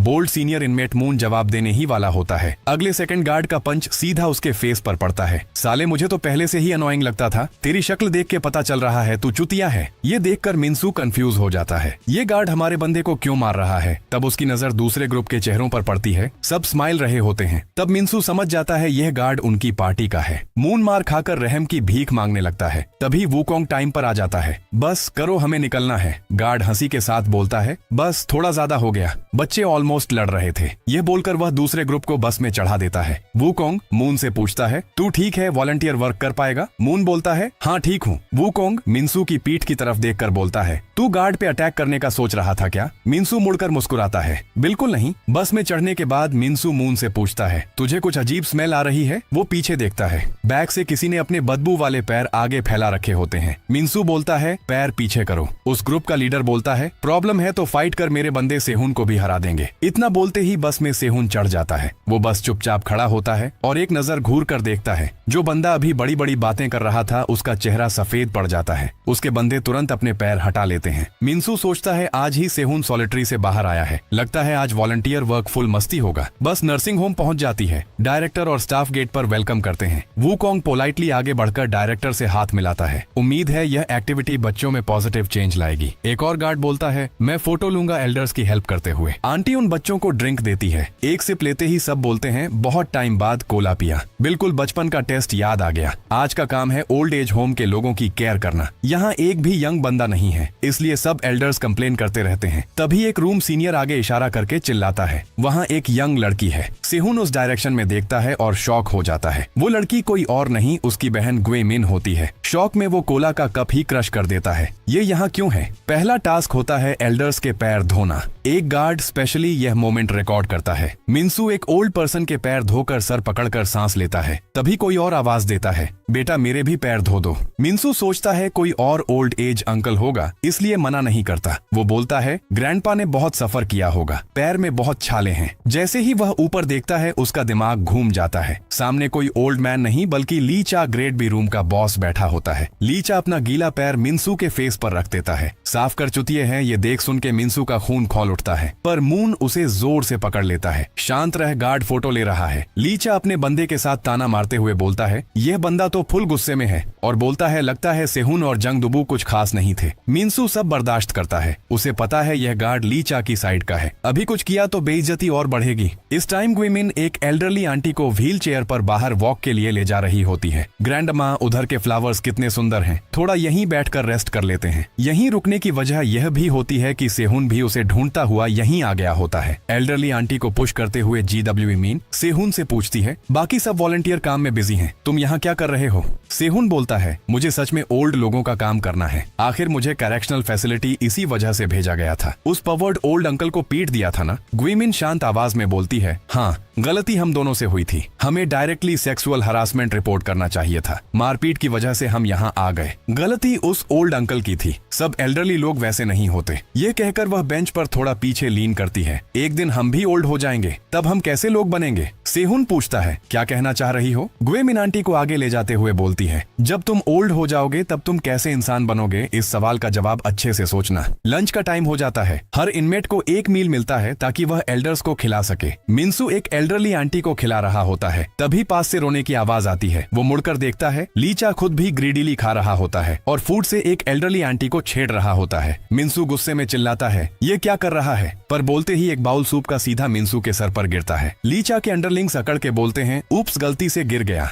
मिन्सू आगे बढ़ने ही वाला होता है, पर मून और सन उसे जोर से पकड़ लेते हैं। गार्ड तुरंत बोलता है, मिन्सू फिर ट्रबल क्रिएट कर रहा है। मिन्सू बोलता है, उन्होंने जान के खाना गिराया, पर गार्ड लीचा की साइड का होता है। सब बोल देते हैं एक्सीडेंट था। मिन्सू अपना गुस्सा दिल के अंदर ही दबा लेता है। लीचा के अंडरलिंग्स मुस्कुरा रहे होते हैं। लीचा हंसी के साथ बोलता है, हम पहले ग्रेड ए वालों से डरते थे, पर अब लगता है उतने खास नहीं है। मैं ग्रेड नहीं देखता, मेरे लिए सिर्फ पैसा पावर है। यहाँ ग्रेड्स फाइट से नहीं क्राइम से मिलते हैं। हम फ्रॉड के लिए ग्रेड सी में है, फाइट करना जरूरी नहीं। न्यूज में देखा ना, मोनोजिक जैसा बंदा बेल पर आ गया। पैसा हो तो बॉडीगार्ड, पुलिस, लॉ सब साथ होता है। फोर्स नहीं है तो पैसा यूज करो। फ्रॉड वालों के पास पैसा होता है। अंडरलिंग्स ताली मारते हैं। ये बातें सुनकर वह और रेकलेस हो जाते हैं। बाथरूम में एल्डरली को वॉश करने के बजाय वो स्मोकिंग कर रहे होते हैं। हॉट वाटर से एल्डरली जल रहा होता है। तभी मून आता है। सीन देखकर शॉक हो जाता है। मॉब गिरा देता है और बुढ़े के सामने खड़ा हो जाता है। लीचा के अंडरलिंग्स गाली देते हैं, डरा दिया, सिक्योरिटी समझा। मून बोलता है, हद हो गई है, अगर ग्रैंडपा को हार्ट अटैक आ गया तो। अगला सेकंड एक पंच सीधा मून के फेस पर पड़ता है। मोटा बंदा बोलता है, तू कौन होता होता है मुझे सिखाने वाला।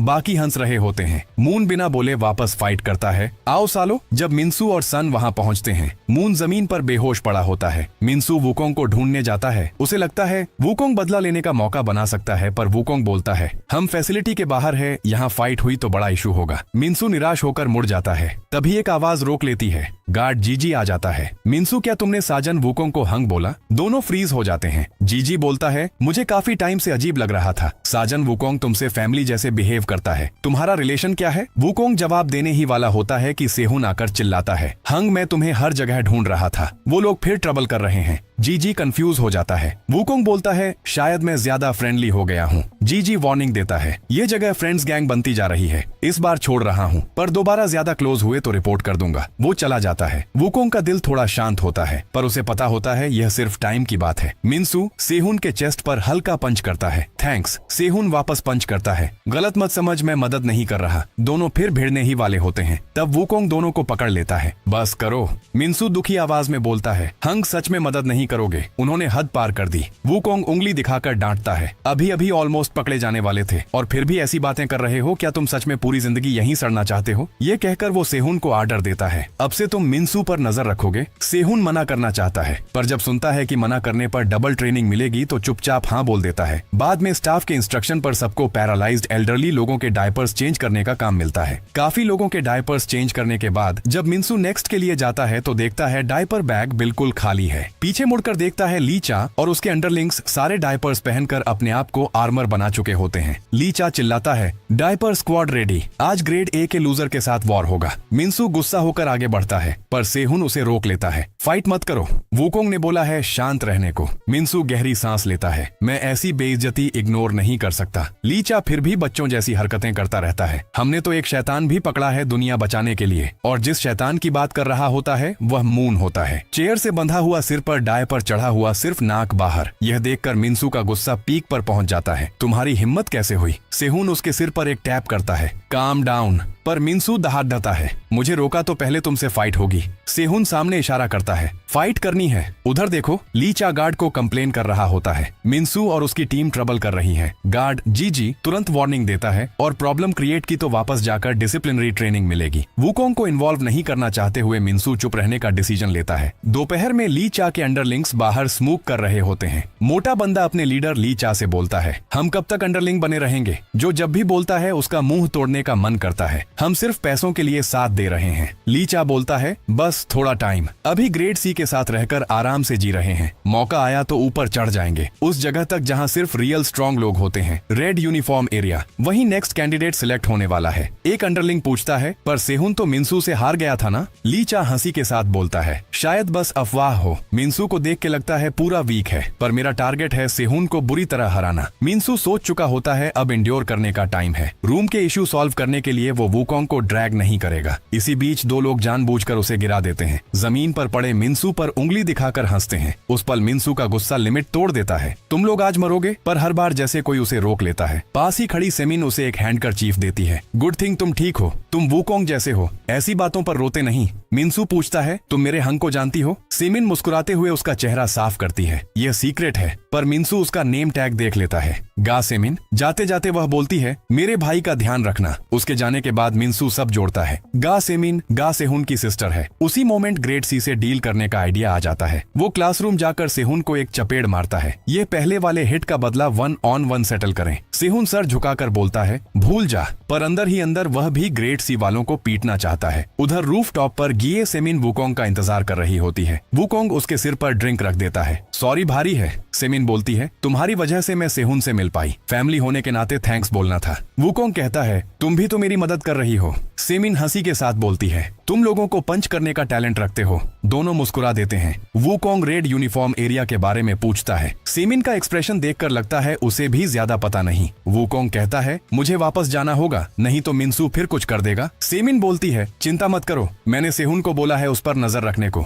वुकोंग हंसी में बोलता है मिन्सू मेरे जैसा है, सुनता नहीं पर काम सही करता है। सेमिन भी बोलती है मेरा भाई डिपेंडेबल है। पर उन दोनों को नहीं पता कि इसी वक्त मिन्सू और सेहुन जोर जोर से फाइट कर रहे होते हैं। न्यूज सुनकर लीचा के अंडरलिंग्स देखने आ जाते हैं। मिन्सू बोलता है उन्होंने हमारे रूम के लोगों को बुली किया, एल्डर्स के साथ गंदी प्रैंक्स की, तुझे गुस्सा नहीं आ रहा? सेहुन बोलता है इससे मेरा क्या लेना देना, बस चुप रह और फाइट कर। पर मिनसू आखिरी बात बोलता है, लगता है उनका नेक्स्ट टारगेट वॉलंटियर किड्स होंगे। वो तुम्हारी सिस्टर ही तो है ना। बस ये सोचकर ही डर लगता है कि उनके प्रैंक्स कितने गंदे हो सकते हैं। और यही वो तरीका है जो मिनसू ने सेहुन से मिलने के बाद सोचा था। दोनों को अभी तक फाइट करता ना देखकर ली चा के अंडरलिंग्स साइड से चिल्लाने लगते हैं, क्या बस बात ही करनी आती है। एक अंडरलिंग सीधा सामने आकर बोलता है, तू मिनसू से डर गया क्या। उसका बोलना खत्म भी नहीं होता कि उसके सर पर जोर का हिट पड़ता है। ली चा के अंडरलिंग्स गुस्से में चिल्लाते हैं, बिना बात के क्यों मारा। सेहुन आंखें लाल करके बोलता है, मेरी सिस्टर सुंदर है इसलिए मुझे पहले चिंता नहीं थी, पर जितना सोचता हूँ उतना ज्यादा गुस्सा आ रहा है। तुम लोग हमारे रूम के लोगों से पंगा ले रहे हो, इसका प्राइस चुकाना पड़ेगा। उधर स्टोरेज रूम में गार्ड जीजी झुककर ली चा के लिए सिगरेट जलाता है ताकि ली चा इस आउटडोर एक्टिविटी में आ सके। गार्ड ने डॉक्यूमेंट्स तक फेंक कर दिए होते हैं सिर्फ इस मौके के लिए। ली चा शांत आवाज में बोलता है, मैं सेटिस्फाइड हूँ, इस बार तुम्हारे लिए एक्स्ट्रा फायदे तैयार करूंगा। पैसे लेते हुए गार्ड बोलता है, सर आप हमेशा पॉकेट मनी देते हो,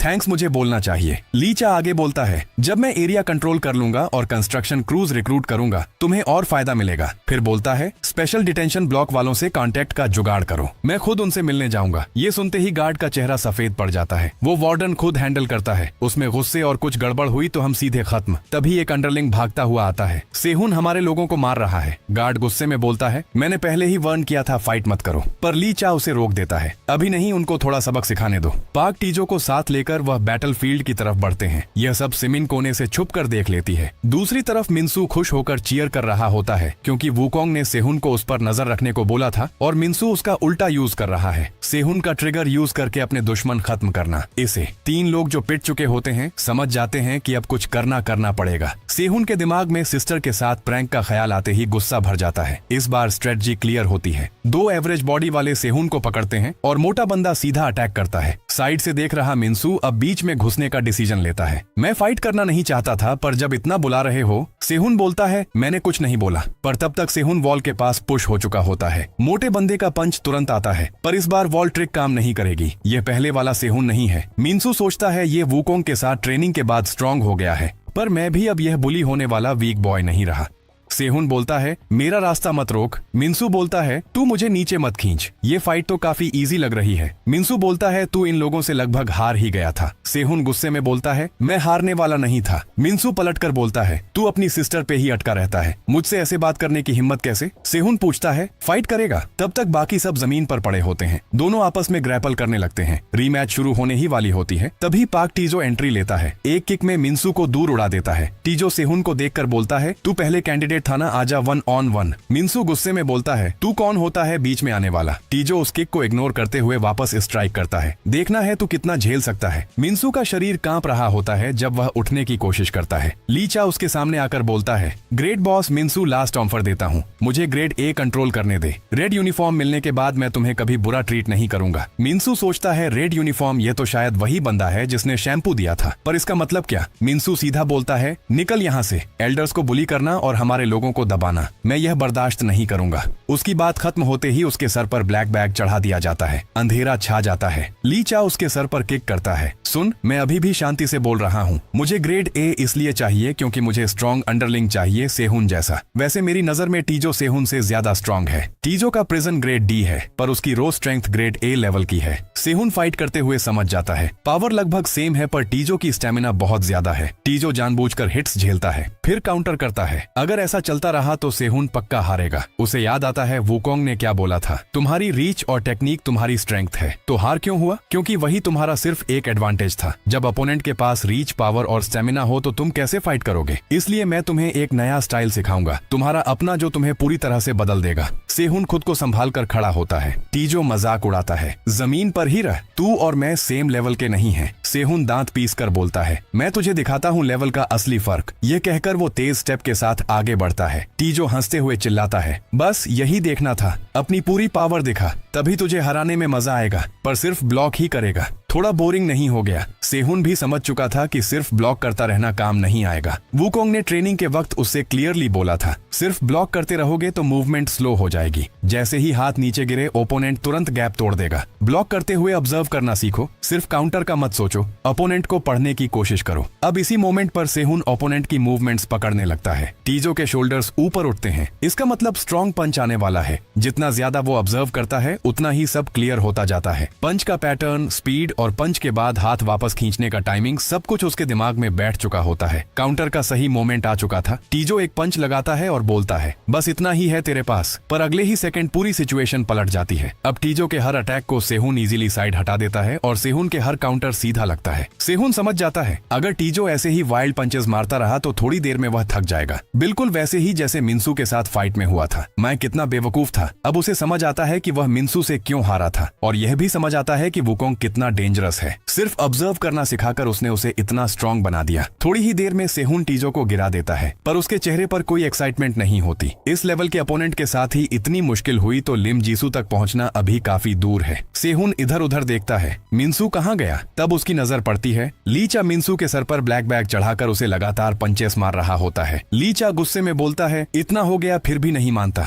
दर्द हो रहा है ना साले। ई पर मिन्सू को लीचा के पंचेस बहुत वीक लग रहे होते हैं। उसे समझ ही नहीं आ रहा कि कोई इतना पावरलेस कैसे हो सकता है। यह फीलिंग उसने पहले भी फील की थी। तब अचानक उसे क्लिक होता है जैसे इन्फ्लेटेबल चेयरिंग स्टिक से मार लगती हो, शायद ट्रेनिंग की वजह से या पिछली फाइट्स की वजह से। पर अब लीचा के पंचेस उस पर काम ही नहीं कर रहे। लीचा ओवर कॉन्फिडेंट होते हुए बोलता है, दर्द हो रहा है तो रो दे, अपनी मम्मी को बुला ले। ओ शिट, तू तो माँ बिना का है। यह बात सीधा मिन्सू के दिल पर लगती है। अब मिन्सू डिसाइड करता है कि मजाक खत्म, लाइन क्रॉस कर दी तूने साले। चूहे की शक्ल वाले एक जोर का किक और लीचा को असली दर्द का मतलब समझ आ जाता है। तभी एक आवाज आती है, ये क्या कर रहा है? गार्ड उंगली दिखाकर बोलता है, मैंने वर्न नहीं किया था। मिन्सू बोलता है, मैंने शुरू नहीं किया, सेहुन पिट रहा था, मैं बस मदद कर रहा था। पर वुकोंग सीधा आके मिन्सू के सर पर हल्का किक देता है। यह भी फाइट ही होती है। फिर वुकोंग सेहुन से बोलता है, बताओ इस बार क्या हुआ? सेहुन सीधा बोलता है, सच में हमने स्टार्ट नहीं किया, ये लोग मेरी सिस्टर के साथ गंदी बातें करने की सोच रहे थे, एल्डर्स को भी परेशान कर रहे थे। ये सुनते ही वुकोंग का एक्सप्रेशन बदल जाता है। गार्ड चिल्लाता है, गार्ड गैंग, देखा मैंने पहले ही बोला था, इनकी साइड मत लो, अब रिपोर्ट लिखने की तैयारी करो। तभी सेमिन अचानक आगे आती है, गार्ड तुम्हें रिपोर्ट नहीं ट्रायल की तैयारी करनी चाहिए। गार्ड कंफ्यूज हो जाता है, तुम कौन हो? सीमिन स्माइल करती है और फोन निकालकर वीडियो दिखा देती है। वीडियो में स्टोरेज रूम में टीजो के साथ उसका पूरा डील रिकॉर्ड होता है। गार्ड के चेहरे पर तुरंत पसीना आ जाता है। सीमिन शांत आवाज में बोलती है, रिश्वत लेना, डॉक्यूमेंट्स फेक करना। गार्ड फोन छीनने के लिए झपटता है पर वुकोंग एक मूव में उसे जमीन पर गिरा देता है। वुकोंग और सीमिन एक दूसरे को देखकर हल्की स्माइल देते हैं। टाइम पर आ गई। वुकोंग तुरंत कमांड फोन मिलाता है।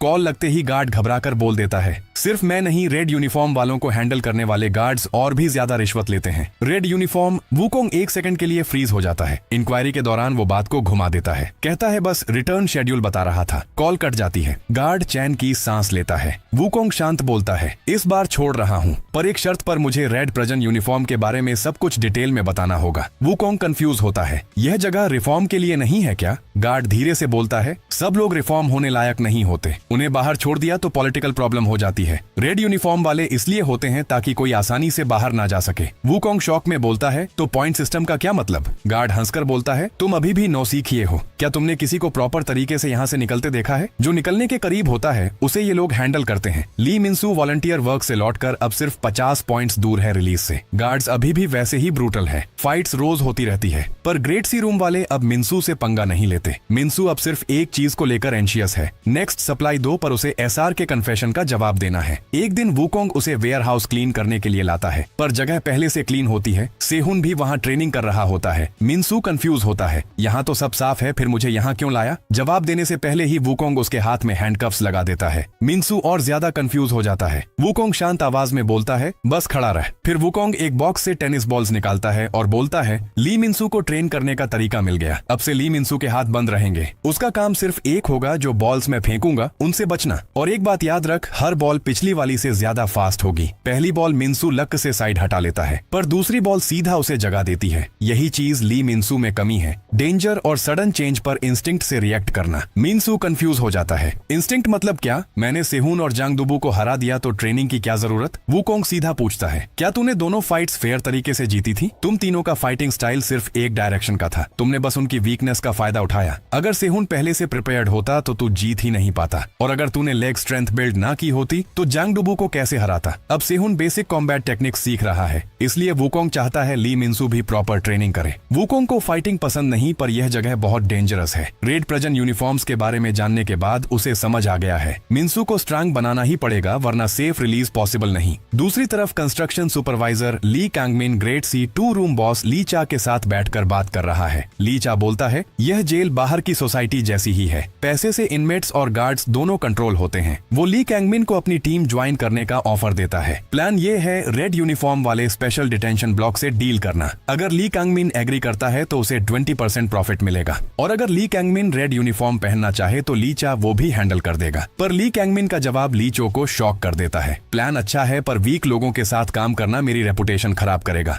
ली चा उंगली स्नैप करता है, तो थोड़ा और सोच ले। स्नैप के साथ ही एक के बाद एक रूम बॉसेस आते हैं। चारों तरफ से ली कैंगमिन गिर जाता है। ली कैंगमिन ग्लासेस उतारता है। पैसे से फाइटर्स खरीदना स्मार्ट है, पर क्या सिर्फ 4 लोग काफी हैं? इसी वक्त वुकोंग के सामने ली मिनसू टेनिस बॉल से परफेक्टली बच रहा होता है। उसकी मूवमेंट्स शार्प है। डॉज बिल्कुल मिनिमम मोशन से जो जरूरी है बस वही करता है। ली मिनसू फिर पूछता है, हाथ बंद क्यों? वुकोंग समझाता है, हाथ ऑनफेंस और डिफेंस दोनों के लिए होते हैं, इसीलिए तभी यूज करो जब डॉज करना पॉसिबल ना हो। सेहुन की प्रोग्रेस एक्सपेक्टेड से ज्यादा अच्छी है, पर अभी रोड लंबी है। वुकोंग सिर्फ गाइड है, स्ट्रांग वो खुद बनेंगे, क्योंकि जो ट्रेनिंग अब स्टार्ट हो रही है वो हेल है। दूसरी तरफ गार्ड ली कैंगमिन और ली चा की सीक्रेट मीटिंग का दौर खोलता है। मीटिंग के एंड तक ली कैंगमिन चारों रूम बॉसेस को ऑलरेडी हरा चुका होता है। सिर्फ ली चा बचता है। उसे नहीं पता कि गार्ड और ली कैंगमिन पहले से अलायंस में है। यह पूरी मीटिंग एक ट्रैप थी। मकसद था ली चा के आउटसाइड हाइड आउट का सेफ कॉम्बिनेशन निकलवाना। डील के हिसाब से गार्ड को 10% मिलेगा। ली कैंगमिन बोलता है, स्पेशल डिटेंशन ब्लॉक को बता दो कि मैं मिलना चाहता हूँ। अगले दिन जब मिनसू किचन ड्यूटी पर आता है, जांग डुबू ऑकवर्डली बोलता है, तू अब किचन में काम नहीं करेगा।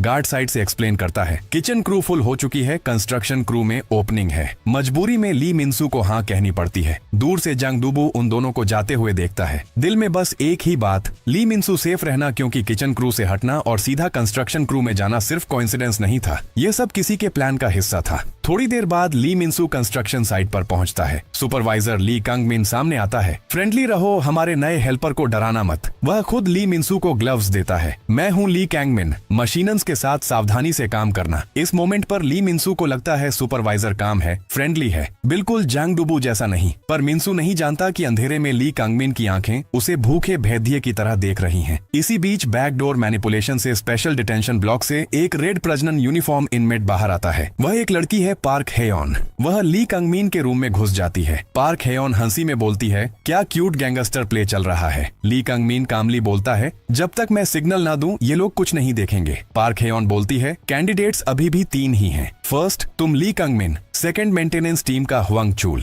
थर्ड ग्रेटर रूम बॉस ली मिनसू। लिम जिसू ने खुद ली मिनसू का नाम नॉमिनेट किया है। ये सुनते ही ली कैंगमिन की आंखों में शॉक। पार्क हेयोन बोलती है, लिटिल रैबिट क्या बिना टाइगर बड़े भाई कि अपनी ताकत दिखा सकते हो। ली कैंगमिन को समझ आ जाता है कि यह लड़की उसके लेवल से कम नहीं। अब ली कैंगमिन का टारगेट क्लियर है, ली मिनसू को हराना। मिनसू काम कर रहा होता है जब अचानक एक हैमर उसकी तरफ उड़ता है। सॉरी भाई, गलती से हो गया। फिर वह वायर से ट्रिप हो जाता है। मिनसू को अब समझ आने लगता है कि यह एक्सीडेंट्स जानबूझकर किए जा रहे हैं।